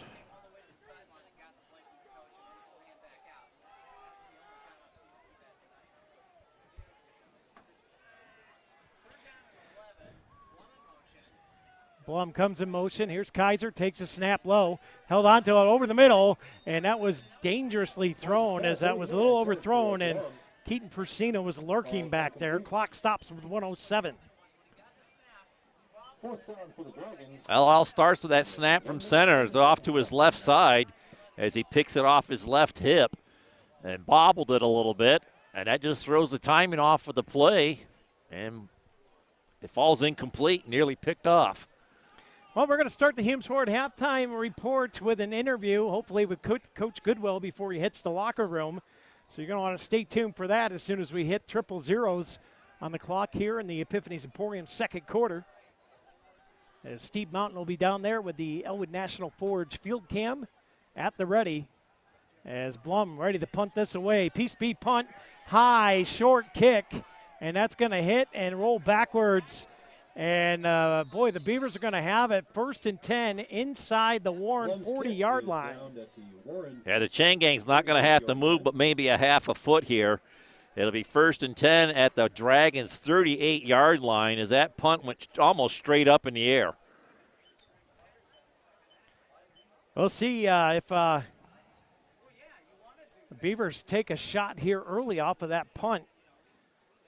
Well, we've seen it in the Titusville game after a fumble recovery on a punt.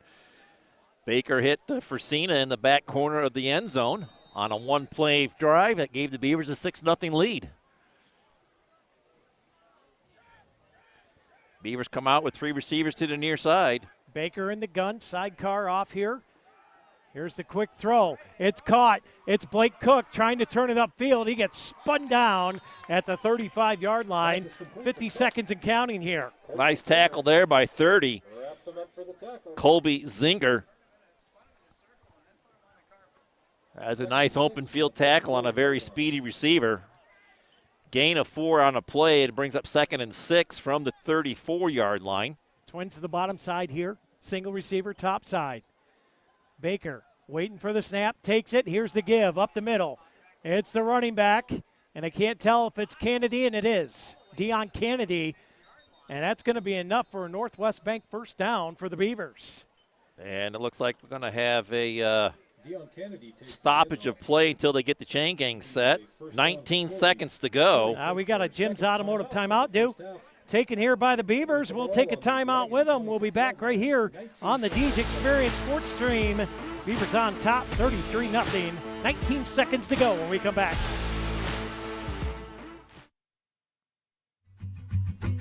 K&E Surveyors, located in Corry, PA, provides professional land surveying. Licensed and insured in Pennsylvania and New York, they offer surveying services for small lot, large boundaries, subdivisions, site planning, topographic surveys, and elevation certificates. For a free estimate, call Scott Johnson today at 814-873-9333 or by email at srjohnson.pls@gmail.com.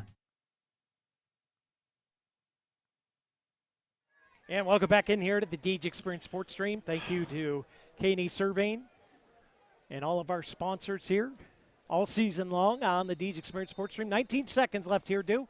1st and 10 for the Beavers. Trips top side. Fresina to the bottom side.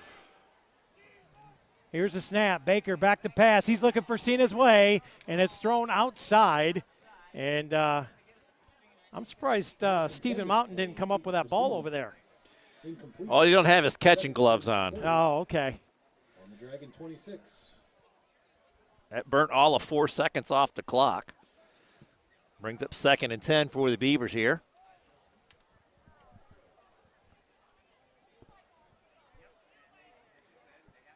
How many? We do have a timeout left here, One timeout left. Trips top side here. Baker back to pass, looking. Steps up in the pocket, and he's going to get hit, and he's going to get dropped, and the Beavers are going to have to use a timeout here. Yeah, it gets back to the line of scrimmage. It'll bring up 3rd down and 10 with 8 seconds to go. Calls their final timeout of the first half with 8.5 seconds remaining. This is a Jim's Automotive timeout, so we'll stay right here, and again, remind everyone that coming up here at the Humes Ford halftime report, we will have the YDL Sports Network scoreboard. We will also have the mascot challenge and, of course, all the stats your heart can handle, I guess. A special shout-out to YDL Sports Network today. As we said, our thoughts and prayers are with Brian and his entire family. We have a great connection with Chris Rossetti and YDL, and we're hoping to make something special happen with those guys, and I hope that includes Warren here as well, as they're great guys. They're small-town, hometown guys, and I like me some hometown guys. Yeah. So, Brian, we're praying for you, my friend, and our thoughts are with you as we got 8 seconds to go here. Beavers line up under. 10 seconds to go. Baker back to throw. He's got a man open, and it's just overthrown with 2.6 seconds left. That play was a burner, and he was wide open. It had to have been a blown coverage because there wasn't a dragging around him anywhere. And it leaves 2 seconds on the clock, Scott, and the Beavers will have an opportunity to have one more play here. 4th and 10 with 2.6 on the second quarter clock.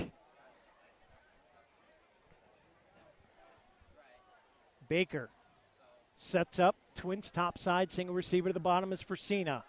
Now they set trips up as Elbers comes in the backfield. Sterling in the slot. Baker back to pass. Here comes pressure. He's going to throw it deep. He's got Fresina open. He's got it. Touchdown, Beavers!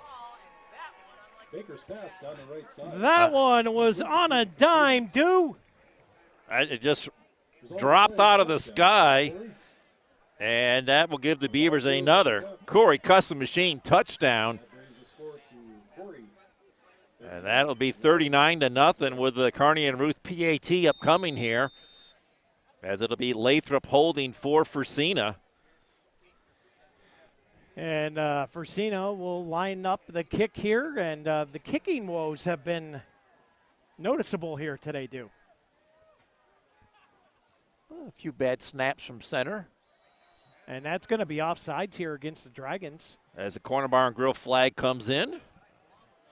And that'll move it a yard closer to the end zone.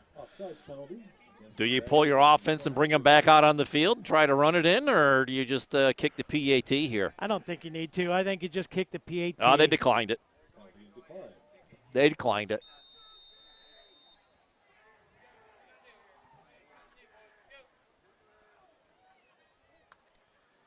Here's a snap. Kick is up, and it is good. And that'll do it for the first half of action. As soon as Mr. Mountain gets set up down there, we're going to have an interview with hopefully Coach Goodwill as the Beavers will come across the field.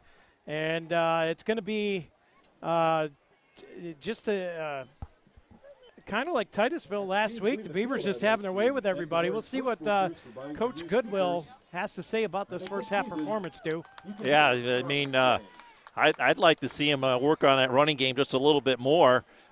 They've had some big runs. That one run was called back on a hold. And Coach said he was going to run the ball a little bit more here today, but really I'd like to see him be a little more dedicated to here in the second half. 6-6-6. 1-2-0-6-6. I'm going to go get stats from upstairs. All right. And we'll get Coach Goodwill here on the mic. And I have your winnings.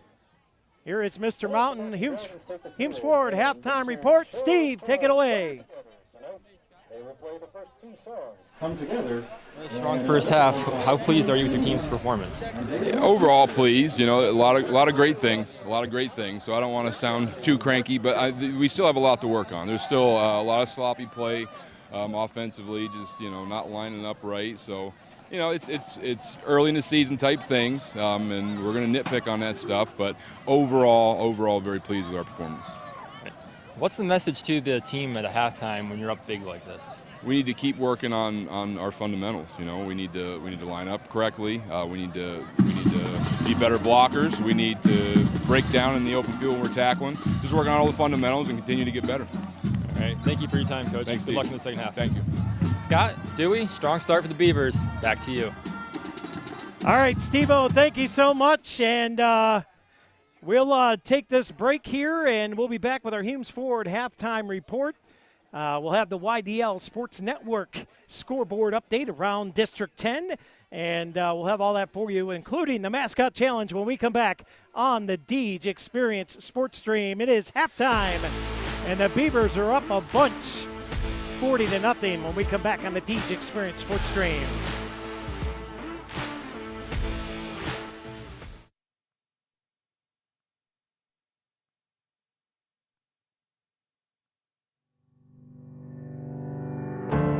My name is Clyde Willie, and I work at My name E&K. is Matt Amendola. I'm a CNC programmer and operator here at Tessie Automation. When I was at FedEx, I thought that was going to be my career path, but unfortunately they made cuts and shut our station down. Then they gave us the option of taking a severance or staying on as a temporary employee, and that just didn't sound very stable to me. I met the recruiter Nate at a job fair at Cranberry Mall, and it just seemed very interesting to me. It seemed like a very stable position. It seemed like something that's always going to be needed. Going through the MAC program, it did provide me with the stepping stone to start as far as basic operation of the machines. Phil, my toolroom supervisor, and Hector, the person who's my trainer. So they know what they're doing. They've done this before. They know all the tricks of the trade. They know all the shortcuts and things you can take in order to save time while also making quality product. Matt's doing well. He's learned a lot. He's come a long way. And actually today's my 1-year anniversary.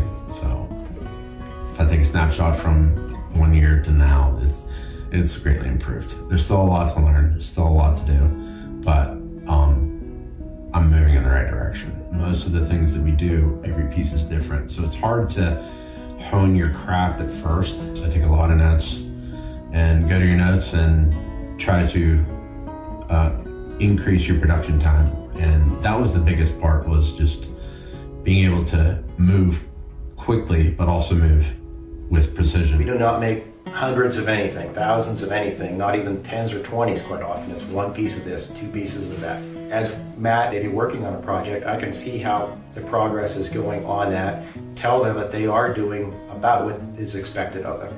If somebody's looking at the programming, wanting to go through the program, that's a key right there. So they want to be there, they want to go through the program. Matt had that desire, he had that attitude. He wanted to learn, he wanted to get into manufacturing, and having the work ethic is very important. I can't stress the work ethic enough. It's just, I see growth everywhere here, and I just want to be a part of that.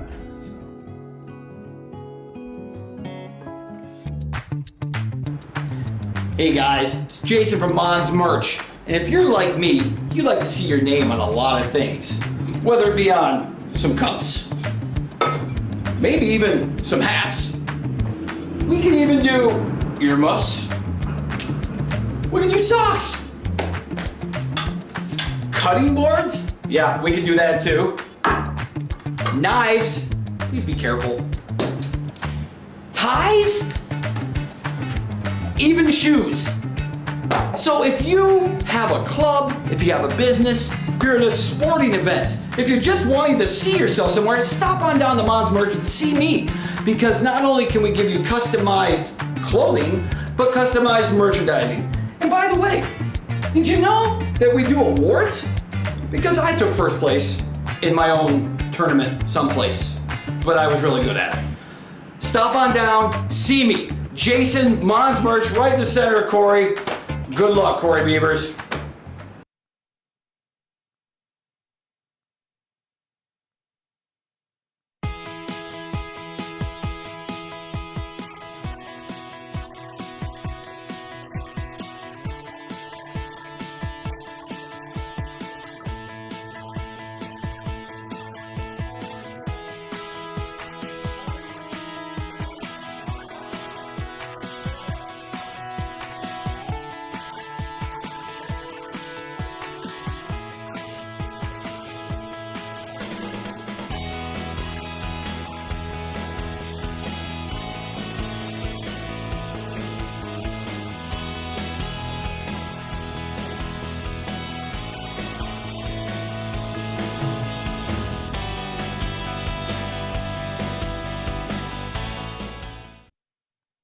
There'd be a lot of things that didn't get accomplished if it wasn't for Corry Community Foundation.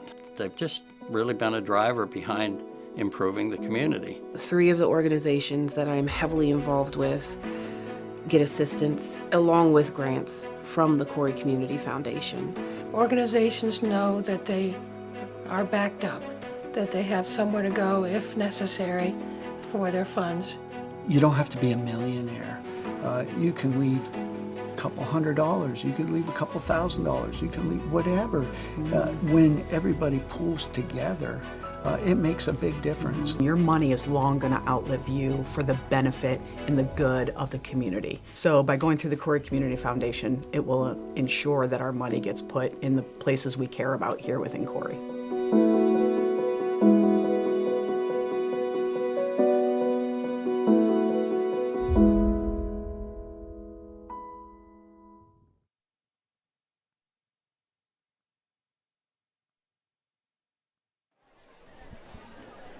And welcome back here to the Deej Experience Sports Stream. It is the Humes Ford Halftime Report.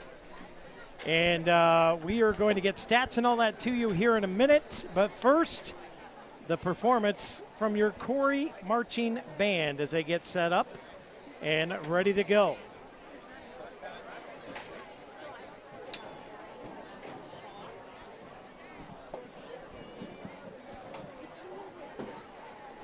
As the Corry Marching Band prepares for a little halftime performance, I can announce to you that the Sports Booster Field Club winners for the first half are as follows. In the first quarter, the winner was Jordan Mader.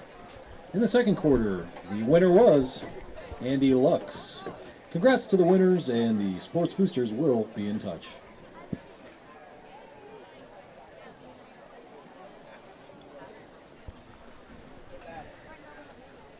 All right, the band is at ready, and we'll put Dewey's mic downfield and take it away, Corry Marching Band.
That's what I said.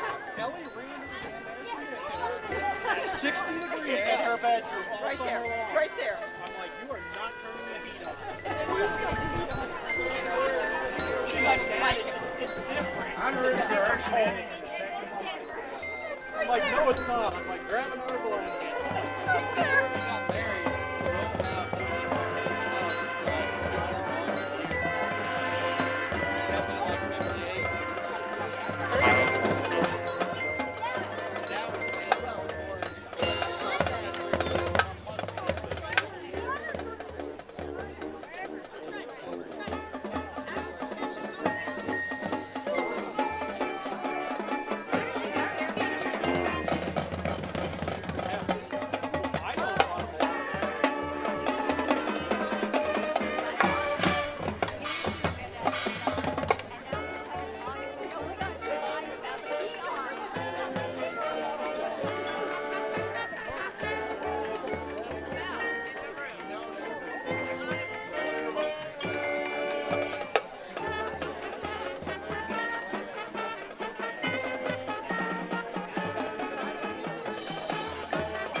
message, but he's waiting to the last second to do it.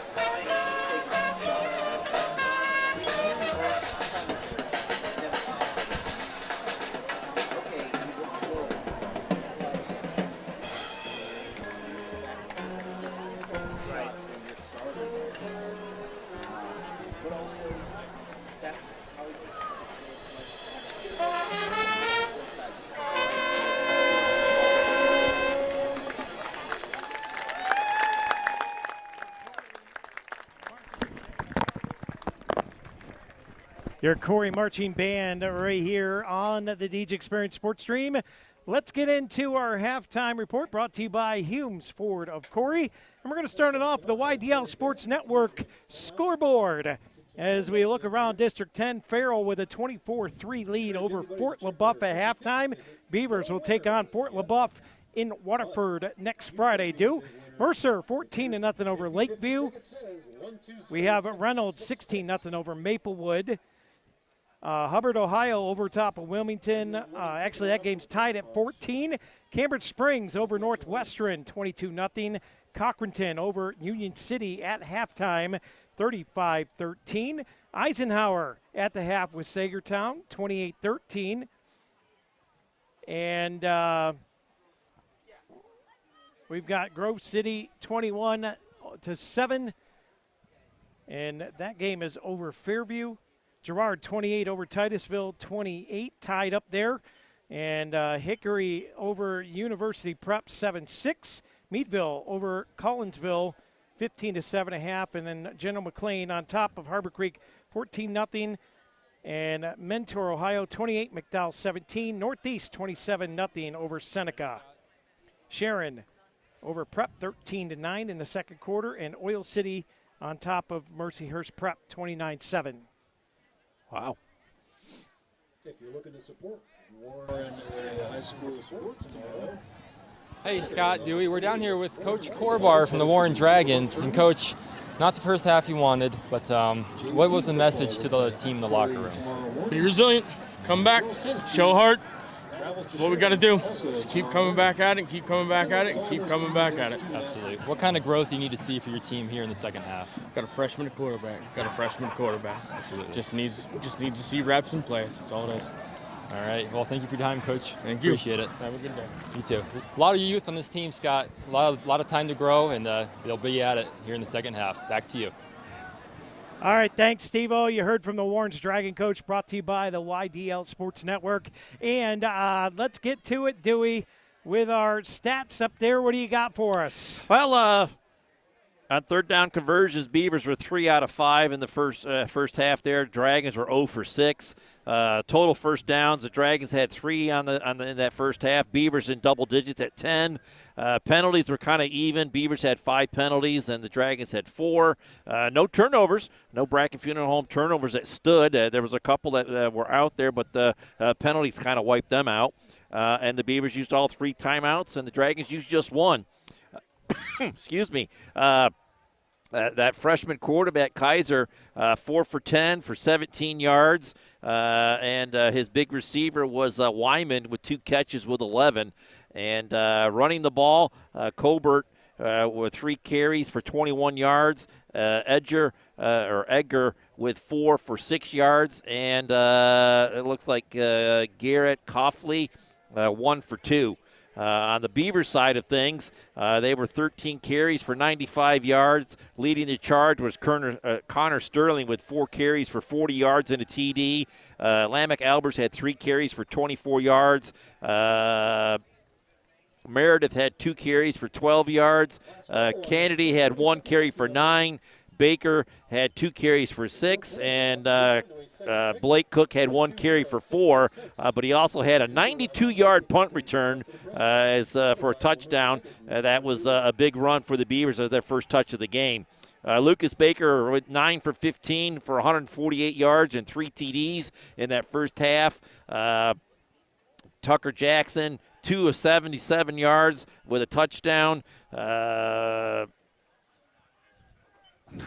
Fresina, 4 catches for 58 yards, 2 touchdowns. And Schmidt with 1 catch for 7 yards, and Cook with 1 catch for 3 yards. And that wraps up the stats here in the first half. And that's going to bring us to the world-famous all-time storyteller of all time, Mr. Dewey Hurd, in the Mascot Challenge. Well, welcome again to another edition of the Mascot Challenge. This week, it's the Beaver taking on the Dragon of Warren. The challenge at hand tonight is as follows. Which mascot can produce a dozen of campfire s'mores in the shortest time? Each mascot has been given the necessary supplies for tonight's challenge. Graham crackers, chocolate, and marshmallows, and custom-made grilling roasting sticks provided by tonight's sponsor, Corry Custom Machine. There's a fire pit out in the parking lot here at War Memorial Field. Both mascots are present and ready. The horn sounds and the mascots are off. The Beaver quickly loads a marshmallow and starts to turn it to a golden brown. Done. He adds the chocolate and cracker, so on and so forth. The Beaver has 3 done. The Dragon, on the other hand, is having all kinds of trouble. He caught fire to his first marshmallow, and when he blew on it to put it out, he mistakenly blew more flames onto it and burned it to a crisp. Beaver has 3 more done.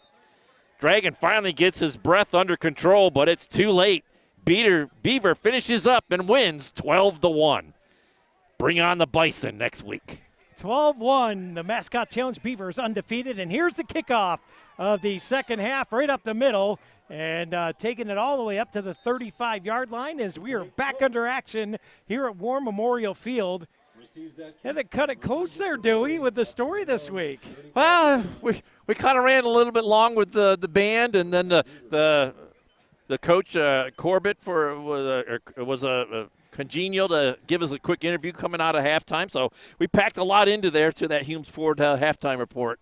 Always do as much as we can. I want to thank YDL Sports Network again for their stats. We'll be giving you more stats, score updates around the league as we get to the end of the third quarter, beginning of the fourth.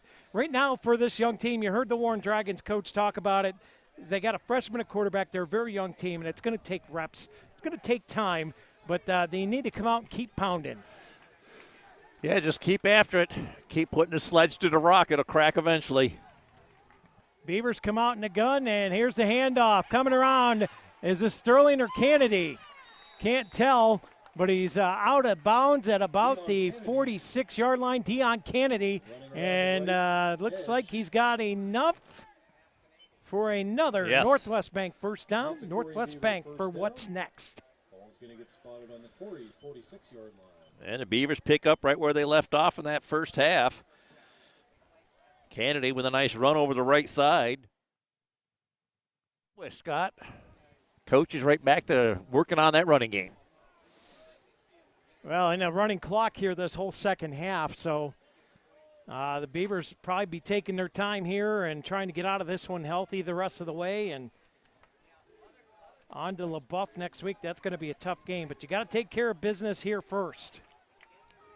Yes, we have to finish up here and finish up strong, as Baker's going to let that get all the way down to under 5 seconds on the play clock. And Kennedy right up the middle, burning speed, 20, 15, 10, 5, touchdown Beavers, Deion Kennedy. Deion Kennedy takes the handoff up the middle. And there it looks like a clean play. There's no hankies on the field, so another Corry Custom Machine touchdown for the Beavers. And boy, just when you think you've got all the hot rods taken care of, Kennedy comes out and burns them right up over the left side and into the open and turn the afterburners on and gets in for another score. Oh, great work down there from Steve and Jack on the field cameras again. My goodness. Beavers tack on another run and big long run, and here comes a PAT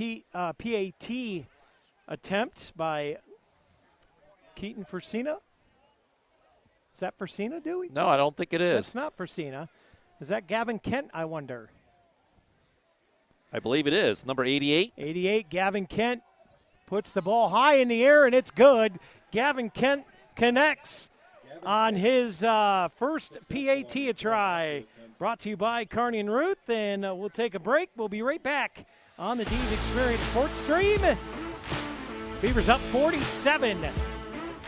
We'll be back after this. It's the Fox Family Insurance Kickoff. Fox Family Insurance is your local team of experts for all things Medicare. They can help you through the Medicare maze, whether you are still working, already retired, or planning your retirement. Beth and Patty at Fox Family Insurance can help you with all your Medicare plan options. Located at the Corry Jamestown Credit Union Building on North Center Street in Corry. Hey everybody, my name is Cameron Atha. I am the lead pastor here at Harvest Community Church, right here in Corry, PA, inviting you to come hear the glorious gospel of Jesus Christ. Here at Harvest, we live on mission to love God, to love others, and to make disciples. We hope to see you this Sunday at 627 Worth Street in Corry, PA. And welcome back here to the Deej Experience Sports Stream, where the Corry Beavers on top of the Dragons 47-0. 10-12 to go here in the third quarter, brought to you by Cafaro's Custom Butchering. And I'm here with Dewey Hurd, Steve Mountain, Jack Hasbrook, Lisa Lockwood, and Scotty D on the switch, bringing us all the action as the kick is away. It's a short roller taken at the 20-yard line. 25 out to the 30, break it to the outside seam. He's got a lane. He's across the 50. He's going to break in, and he's all the way up to the Beaver side of the field to the 36-yard line. And a huge return, and just what the doctor ordered for the Warren Dragons. Yeah, good little breath of life to their team and get a short field to work with on a nice return. I believe that was number 17, Clemente, and he's been a good spark here for the Dragons. I see right through you, Tommaso Ciampa. Or it might have been number 8, Scott. I didn't really get the number right there. Menio. But yeah, regardless, it's a good boost here, a good momentum getter for the Dragons, and something to build off of. Something to build off of indeed, but I don't think the defense is buying it right now. As they're slapping each other on that defensive line, getting each other fired up, Oh, they're going to get after it here. High formation. Here's the turn to give to the tailback. Breaks through the center, and he's going to get wrapped up, but he's going to have a gain of about 8, maybe 9 on the play here, We're going to give him 9 right over the right side up that hash mark. Bring up 2nd and 1 all the way down to the 26-yard line. And that was number 22 on the carry, Alden Edger. 9 minutes. Tommaso Clemente with a huge return. Warren Dragons trying to keep the momentum rolling here. 2nd and 1, 8:50 to go in the third quarter. Running clock, 47-0 Beavers lead. Kaiser turns, toss play, fumble, ball's on the ground, and there's a scramble for it. Beavers and it's recover. going to be a Beavers recovery, a Bracken Funeral Home turnover for the Corry Beavers. The first official one of the day, First official one of the day to stand. I didn't see who recovered it for the Beavers, but there was a whole wall of white jerseys underneath there. And the Beavers defense comes up big just when they needed to. Well, the biggest thing I see about the Warren team here, Scott, is their timing's all screwed up. They just have got to learn to work as a unit out there, and they just aren't clicking together. Well, and that happens with a young team, right, I mean, you can't make that happen. That's got to happen over time, over repetitions. Yeah, it takes time, reps on the field on both sides of the ball, and and not only in games but in practice too. It just takes time to get that feel for one another and a system and so on and so forth. And I'm so thankful that we've been blessed with the Corry coaching staff that we've had for the last 4, 5, 6 years. Yeah, new coaching staff here for Warren again, as we said earlier, and trying to get the bugs worked out. Here is the snap to give up the middle. Run play, and they're going to get up to about the 31-yard line, I believe, and a gain of 3. They're going to mock it back at the 30, pardon me. That was number 18, Parker Savitz on the carry. As it looks like we have wholesale changes to the JV squad out there now, Scott. Parker Savitz on the carry indeed, and that is going to be a whole slew of changes out there. Who do we got in at quarterback? I can't read the jersey right yet. It was last week, it was number 15, Jackson Lathrop. Play clock winding down, 8 seconds left as the clock is being bled out. It's like milking a cow. It is Lathrop to give to the backfield, and the Dragons are going to push him back. That's going to be a big loss on the play. Again, the carry was by Parker Savitz. And going to lose that one or a couple yards that he gained on first down. It'll bring up 3rd down and 10 as they spot it back at the 28. Well, fans, we'll have that JV action for you bright and early from Sheen Field tomorrow morning at 10 a.m. on the Deej Experience Sports Stream. Dewey heard Stephen Mountain on the call, I believe. And Dewey, you guys go live about, what, 9:45 with the pregame? Yes, 9:50, 9:45, somewhere around in there. We'll get the opener fired up and rolling, and then we'll get after it. Well, here come the Beavers set up here, 3rd and 10. Here's a snap, give coming around the left side. Hit, breaks the tackle, and he got tripped up. Handoff is to Owen Anderson. Anderson with the carry on that play. And this will be the first Peace Be punt formation for the Beavers, as they did not pump the ball away at all in that first half, and they didn't turn it over on downs either, Scott. It was either a score for the Beavers in that first half. So Peace Be punting here. Landon Hasbrook in to kick it away, and I believe that's Edger back to return it for the Dragons, number 22. That would be correct. Egger. Hasbrook letting that play clock wind all the way down, well under 10 seconds.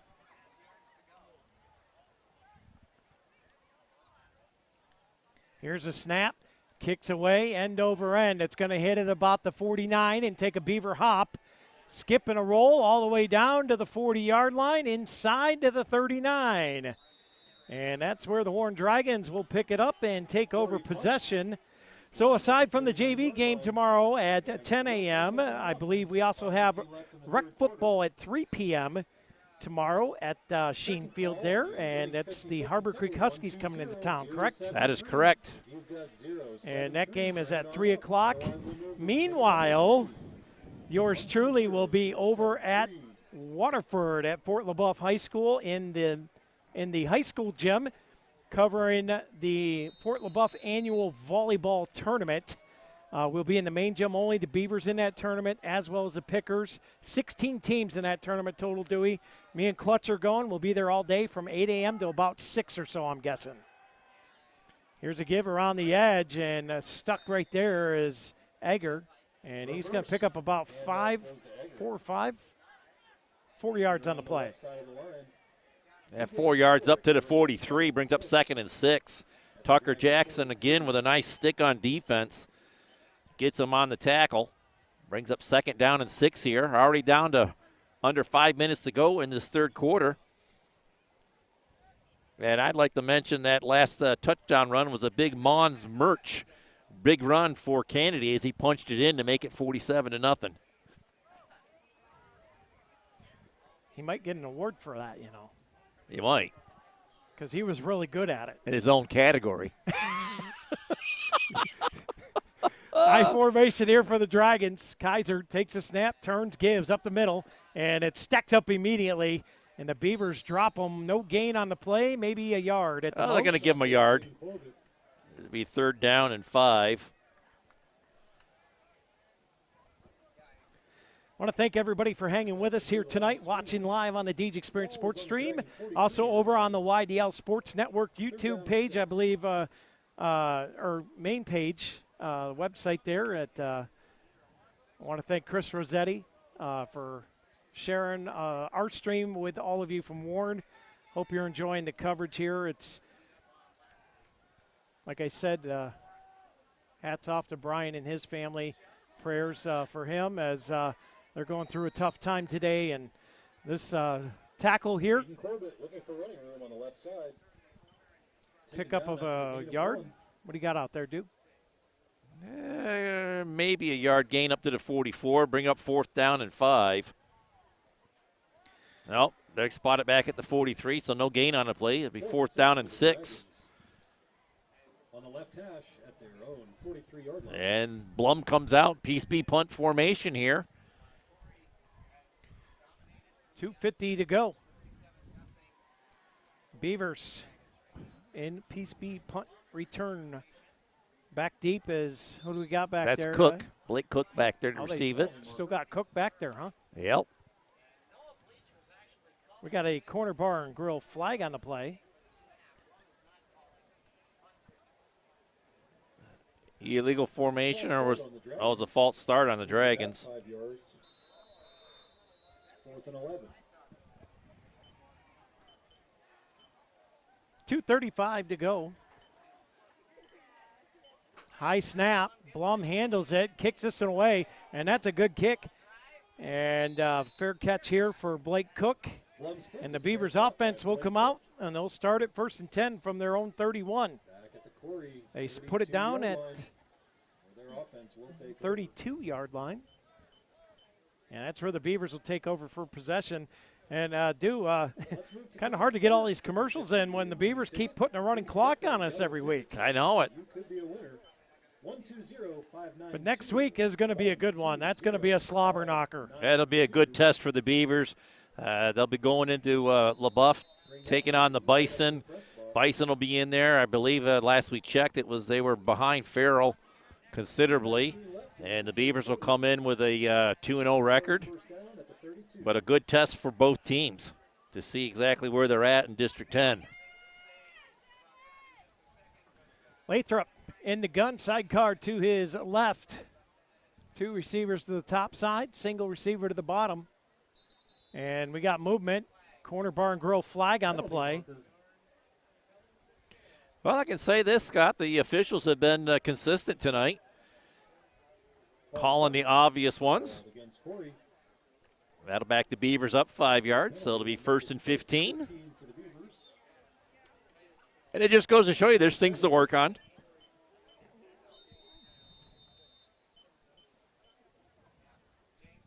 But I tell you what, Scott, I give this Warren community a ton of credit here. They've hung in here tonight and supporting their hometown team. These guys will get it. It just is going to take some time. Just going to take some time. Hang in there, Dragon fans. Young team. Hey, look, you're starting a freshman quarterback as a give us up the middle here. And that is going to be to Levi Knapp on the carry. But, yeah, when you start a freshman quarterback, you're going to take your lumps year 1, maybe year 2 as well. But, Dewey, that experience pays dividends when they hit their junior and senior year. Yeah, absolutely. We've gone through it, and we've seen it. And, you don't usually see a freshman or a sophomore starting at the varsity level. It's too big of a jump from JV up to varsity. You got to be a special individual to do that. And, yeah, it's kind of like kudos to them to hang with it. It's kind of like you on the pickleball court taking your lumps. I got bruises to show for that one. Yes, you do, my friend. Yes, you do. A few Rossbacker aces in my pocket for you. Handoff up the middle, and Knapp's going to get buried.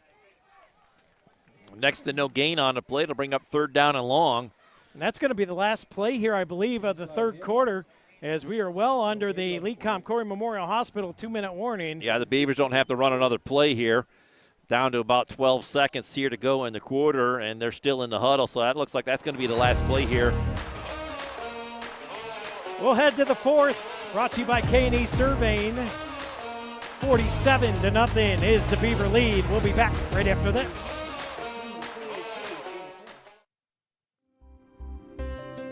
Box It and Lock It offers indoor climate-controlled self-storage units and portable self-storage containers. With 3 locations in Clymer, Corry, and Jamestown, Box It and Lock It has a storage solution to meet your needs. Both of our indoor climate-controlled locations feature automatic motion sensor lighting, 24/7 video monitoring, online rentals and bill pay, phone app access to the facility, and 24/7 access via our high-tech keypad and kiosk rental systems. Box It and Lock It also offers portable self-storage containers that can be delivered to your front door or place of business. Let us bring the storage storage facility to you. Store on site at our location or have us move your container to a destination of your choice. Contact us today at 855-450-3990 and visit our website at www.boxitandlockit.com. Also, find us on Facebook and Instagram.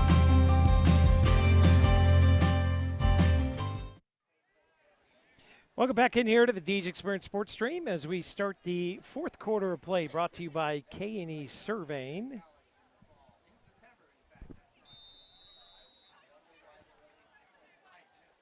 Beavers on top big here. As here's the snap, here's the give, and the Dragons snuff it out immediately.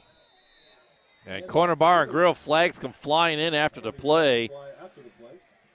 It's somebody playing with a little too much enthusiasm.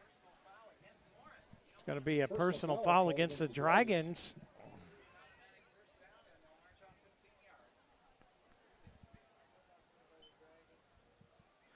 And that's Dewey. That's just got to be a just a frustration penalty, right? Well, it's somebody not playing between their ear holes, and they're taking their frustration out on the field instead of playing through it. You know, they're taking their lumps, and they're letting the scoreboard get to them. You know, it takes time to get a good, solid unit out there, and they're not quite there yet, and they're going to have to work at it a little bit longer. Keep working, keep pounding. That's what the head coach of the Dragons said. Mr. Coat, is that Corbar? Corbar. As it's dark up here in the press box, I can't see. Well, shame on you. 11:38 to go. Beavers have it, 3rd and 10. 3rd and 1. Or 3rd and 1, pardon me. Added the 0 on there that didn't need it. 3rd and 1. All the play clock getting clicked down here. 12 seconds to go on the play clock. Man now comes in motion. Turn, here's the give. End around. And that's going to be enough for a Northwest Bank first down. I believe that was Xavier Woods on the carry. 28. 21. Gains a first down for Corry. 28 is Joey Pelser. Oh, I thought it was 21. My bad, dude. It was either 28 or 29, and that was definitely not Halfast.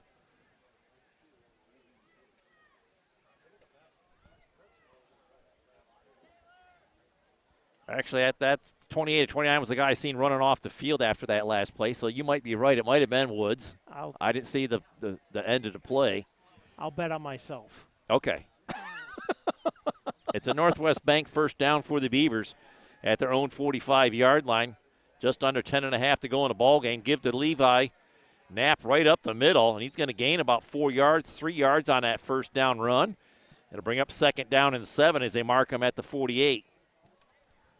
Levi Knapp on the carry. And just like we say, Warren's got to take time. You know, same thing with our JV squad. It's going to take some time to get. It's so important to get these varsity reps to let them have a feel for the next level and where they need to get to. 9:50 to go here in this one. Again, tomorrow morning we'll have JV coverage. Dragons at the Beavers, 10 a.m. Pregame at 9:45, 9:50-ish. We got another flag on the play. Corner bar grill flag. And now they're going to take a timeout, pick the flag up. I think they had too many men on the field on the defensive side, so Warren takes the Jim's Automotive timeout. Timeout. We'll take it with them. We'll be back right here on the DJ Experience Sports Stream. 47-0 Beavers up big. I do this because I love it. I love working with my hands. I love working with people. I love watching things transform from what they used to be to what we can make them become. We are a full-service general contractor. We do everything from the ground up. We take pride in the fact that we don't use a lot of subcontractors. We have our own in-house masons, cement, roofers, siders, drywall finishing, electricians. This is our 20th year in business. Our employees mean the world to us. We couldn't do what we do without the guys that we have. And we take pride in the fact that most of the guys that have been here for a very long time. If you're looking to have a project done, feel free to reach out to us.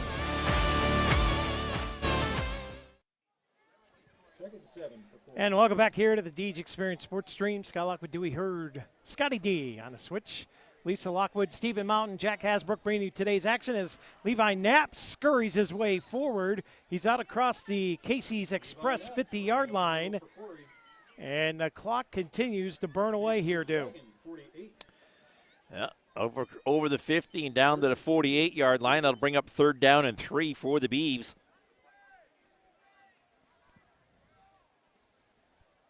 Let's check in on our YDL scoreboard, YDL Sports Network scoreboard. Farrell on top of Fort LaBeouf, 24-3 is the last score we had there. Cambridge Springs 29-6 over Northwestern. Titusville on top of Girard, 35-28. There's a good game going on there, Dew. That was 28-28 at the half, wasn't it? Yeah. As Beavers fumble on the snap and just falling on it, still loose. And the Beavers finally crawl on it at the 41-yard line, maybe the 42, but Beavers avoid disaster there. Yeah, that bad snap from center. Jackson Lathrop not able to handle it and not able to fall on it either, but the Beavers was able to get on it, and it'll bring out the Peace B punt team here. Blum back to receive the punt for the Dragons, back inside his 35-yard line. Cochranton on top of Union City, 42-13. Eisenhower on top of Sagertown, 28-13, that one in the third. Grove City, 21-7 over Fairview. High kick. And all the way back there inside the 30. About the 23-yard line. The Corry punt is down back at the Dragon 23-yard line. Good Peace B punt. And all those first touched at the 31, so they're going to mark it at the 31-yard line. Okay, 31. That ball hit a Corry player up just past the 30. So it'll be 1st and 10, Dragons there. They're going to try and crack this goose egg on the board here, Deuce. 7:46 to go here in the the K&E surveying fourth quarter. Third quarter went by so quick, I forgot it was gone. Well, we got to get our sponsors in somewhere. Third quarter brought to us by Cafaro's Custom Butchering. Fourth quarter brought to us by K&E Surveyors.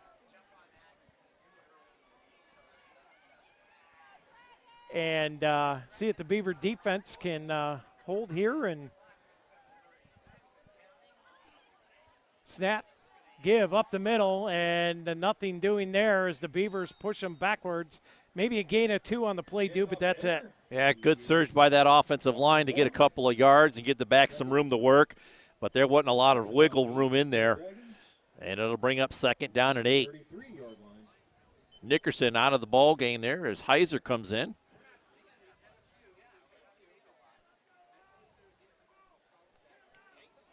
But this time on the field right now for these young guys, for Warren, the sophomores and the freshmen, it's invaluable to get this experience. It's really going to help the program out as they get further into their years. As this is a little toss play here, the Beavers hem him in, and he's got a decent gain of about 5 or 6 there, and it's going to bring up a 3rd and 2 or 3 here. What do we got? I got 3rd and 3. As they spot the ball at they spot it at the 39, so it'll be 3rd down and 2. Got to get to the 41 for the first down. And when you handle a team and only allow them 3 first downs in the first half and none in the second half, it's really saying something about your defense. As they've been able, I know we've had a running clock in the second half, but you're really doing something by holding the team to under 5 first downs in an entire ball game.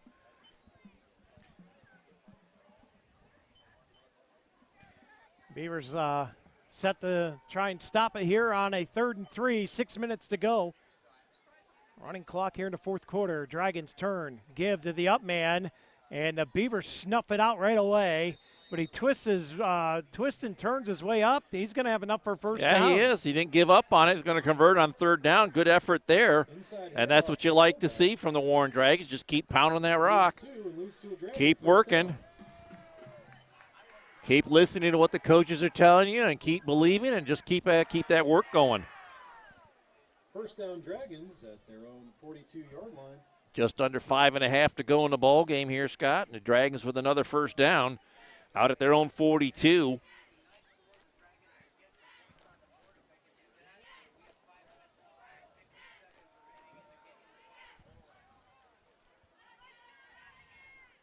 Here's the snap, give to the up man, and the Beavers stack him up this time, nowhere to go. Yeah, I think he's going to get maybe a yard gain on a play to the 43, bringing up 2nd and 9. I believe that was number 2, Van Carey, in there with a stick.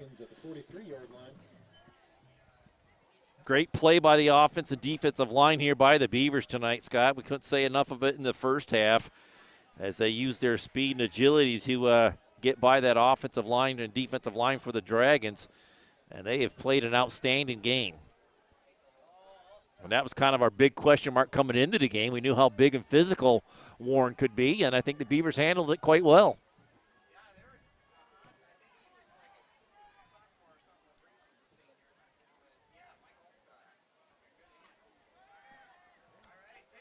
Here's a pitch back, and the Beavers are going to wrap this up. Nothing there. And that's going to bring up a 3rd and long here for the Dragon offense. And Landon Nickerson leading the charge there. No gain on the play as he just absolutely set the outside edge and would not budge. And it's 3rd and 9 for the Dragons. So if we were to end this game right now, who are you thinking for our Crotty Chevrolet player of the game? I'm going with our starting quarterback, Lucas Baker. He did exactly what he was supposed to do. He ran the offense to a T, spread the ball around. He wasn't keen on one guy. He was throwing dimes. He converted on every offensive series. There's a pickoff. That's picked up. Greer. He's going to get to the outside. And Edger gets him before he can get inside the 30, but Gear just absolutely stepped right in front of that throw. And it's another Bracken Funeral Home turnover here. Taking a look on the Dynasty Construction instant replay, just stepped right in front of it. And, you know, I think Greer could have maybe got the corner and took that to the end zone, but just takes the contact and goes down. And I look for the Beavers to kind of kill the rest of this clock if they can. They might have to get one more first down to do that, Scott, but they're in good position here as they wind the clock with 3:15 to go. Play clock down to 23 seconds, so Lathrop, I would imagine, is going to get it down under 10 and wrap this one up, hopefully with just one more first down. 2:59 to go. Play clock down to 8 seconds. Lathrop takes the snap. Here's the give up the middle, picking his way through, trying to get a couple yards, and he's going to be stopped after a gain of about 3 or 4 there, due. And that was Joey Pelser again, number 28 with the carry. 3-yard gain by number 28, moving to his right. 2:30 to go. Puts the ball at the Dragon 30-yard right at the 30-yard line there, Scott. So brings up 2nd down and 8. From here it looks like 2nd and 8. 2:20 to go. As we're going to get under the Lecom Health Corry Memorial Hospital 2-minute warning here before they have to snap it.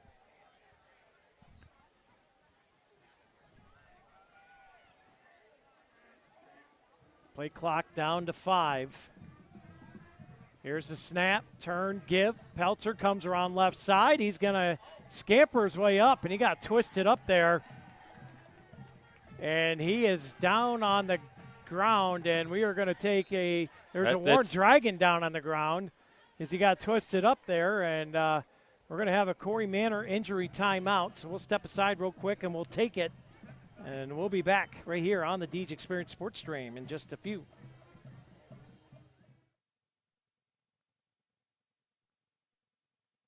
Why should you choose Corry Federal Credit Union? Since 1958, Corry Federal Credit Union has been committed to your community, your hometown, and to you. CFCU has accounts for all your needs like checking, savings, youth accounts, business accounts, money market, CDs, IRAs, and HSAs with rates that work for you. They have unbeatable loan rates for auto, mortgage, signature, line of credit, and business loans. They have you covered. Corry Federal Credit Union, your hometown credit union, located at 728 Worth Street in Corry, 56 North Main Street in Union City, and 315 Main Street in Spartansburg. Federally insured by NCUA, equal housing lender. Membership eligibility required. And welcome back in here to the Deej Experience Sports Stream as the clock has already been wound. Player up and okay. We got a minute 17 to go here in the K&E Surveying fourth quarter of play. 3rd and 3 due, 1 first down will pretty much end it. Ball's on the carpet, and exchange did not go well there for the Beavers. No, it did not. Fumble on the handoff for Corry. And that's going to be a turnover, and the Warren Dragons will take possession with 58 seconds remaining here in the fourth quarter of play. Yeah, that exchange between Lathrop, and I believe that was 21 coming across in motion. Xavion Woods did not go well, and the Beavers not able to get on that loose ball, and it's a Bracken Funeral Home turnover for the Dragons here. They're going to have one last possession, less than a minute to work with, and 2 timeouts as well. The Boosters will be in touch.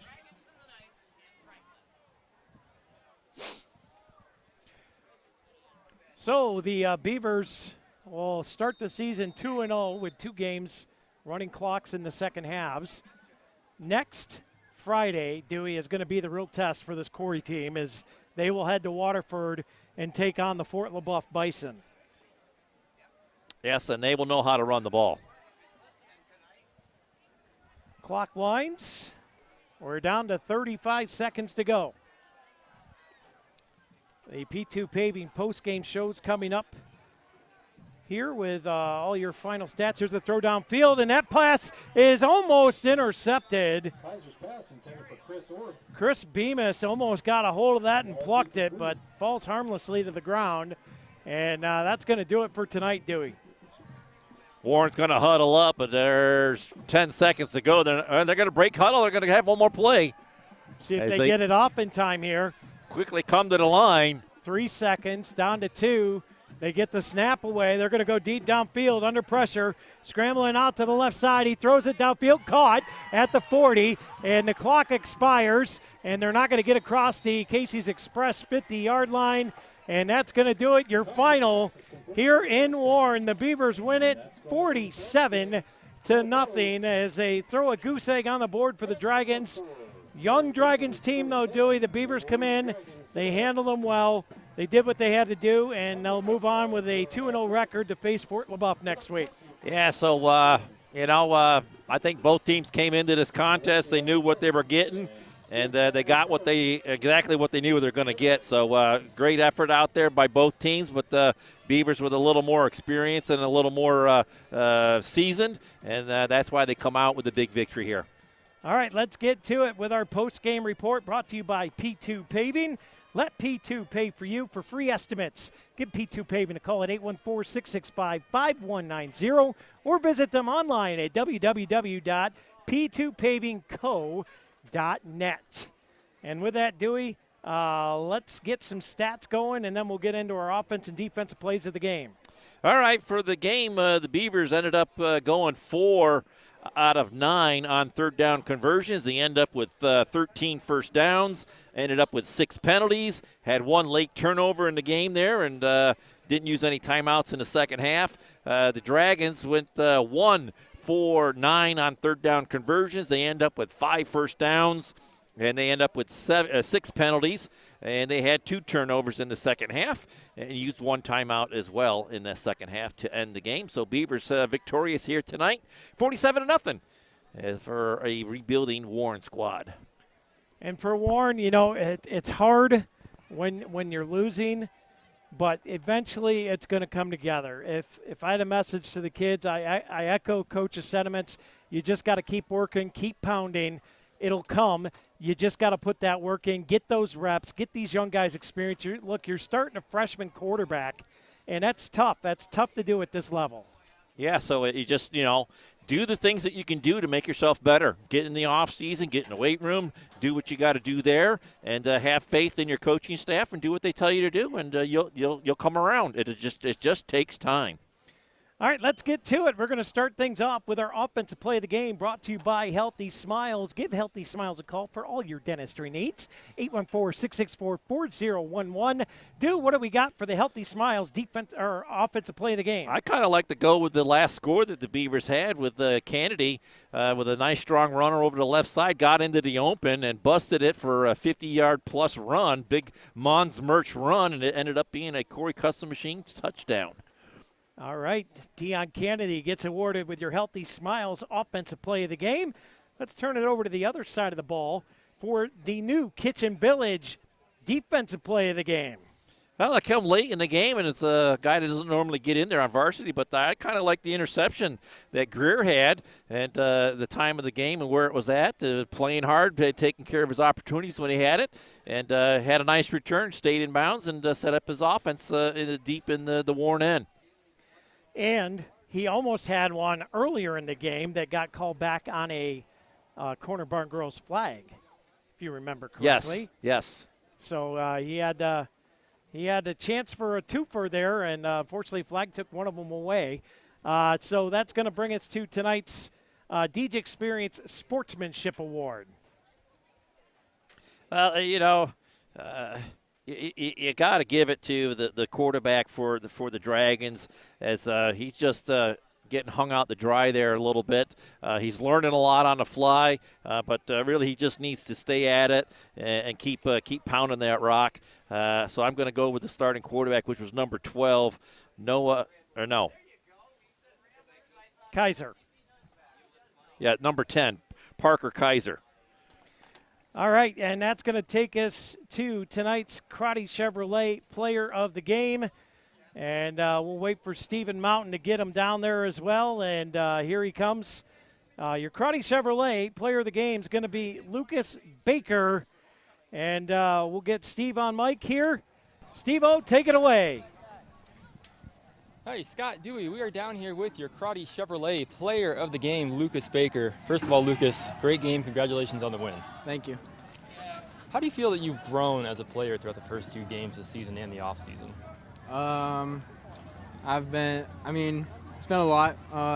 Reading the defense is better, taking command of the offense, and getting people in the right positions, I think, has become better game in and game out. I want you to talk about your offensive line, the big boys up front. It seems like they did such a great job of protecting you today. They kept you. I don't think you really got hit much unless you were scrambling out or on a run, but talk about them today. They did good. We prepped all week for the big line they had, and they knew their assignments, and if they do their assignments, I'll do my assignments, and that turned out to be a W. I love it. How much of a luxury is it for you to have the guys on the outside that you have between Keaton, Blake, Connor Sterling? It seems like a lot of times you just chuck it up and they'll come down with it. Yeah. It makes my job really easy. All I got to do is look who has the matchup and throw it, and I trust that they're going to get it. So. Right on. So looking forward, Fort LaBeouf next week, big game, tough game. How do you prepare in the week coming up? Just focus on perfect practices, and we know what they're capable of, and they know what we're capable of, and we just got to make sure that our 12 can beat their 12. Absolutely. All right. Well, thank you, Lucas. Yep. Appreciate it, man. Good game. Thanks. Your Crotty Chevrolet Player of the Game, Lucas Baker. Back to you, Scott. All right, Steve-O, thank you so much, and big win here tonight for the Dewey's Beaver. Let's put a stamp on it. What are we looking for next week against Fort LaBeouf? Well, it's going to be whatever team runs the ball better there. Coach is always talking about establishing the run, and you really have to do that against LaBeouf. The last 3 or 4 games that we've had with LaBeouf have been one-score games. And just for example, the last victory we got was in the playoffs where we beat them 9-6 here on this very field in the playoffs last year with a kick heard around District 10. So you're going to have to establish a run, and you're going to have to take care of your opportunities when they knock and put that ball in the end zone when you get the opportunity. All right, big win for the Beavers tonight. They'll head to Fort LaBeouf next week. Tomorrow morning, we have JV action coverage from Sheen Field in Corry, PA. That game kicking off at 10 a.m. And We then will have a Corry volleyball tournament down at Fort LaBeouf. We'll be covering the main gym and have all that tournament all day long, starting at 8 a.m. and run it until it's done with a winner. So for Dewey Hurd, Stephen Mountain, Jack Hasbrook, Lisa Lockwood, and Scotty D, I'm Scott Lockwood for Deej Experience LLC and the Deej Experience Sports Stream. God bless you all. Have a great night. We'll see you tomorrow morning.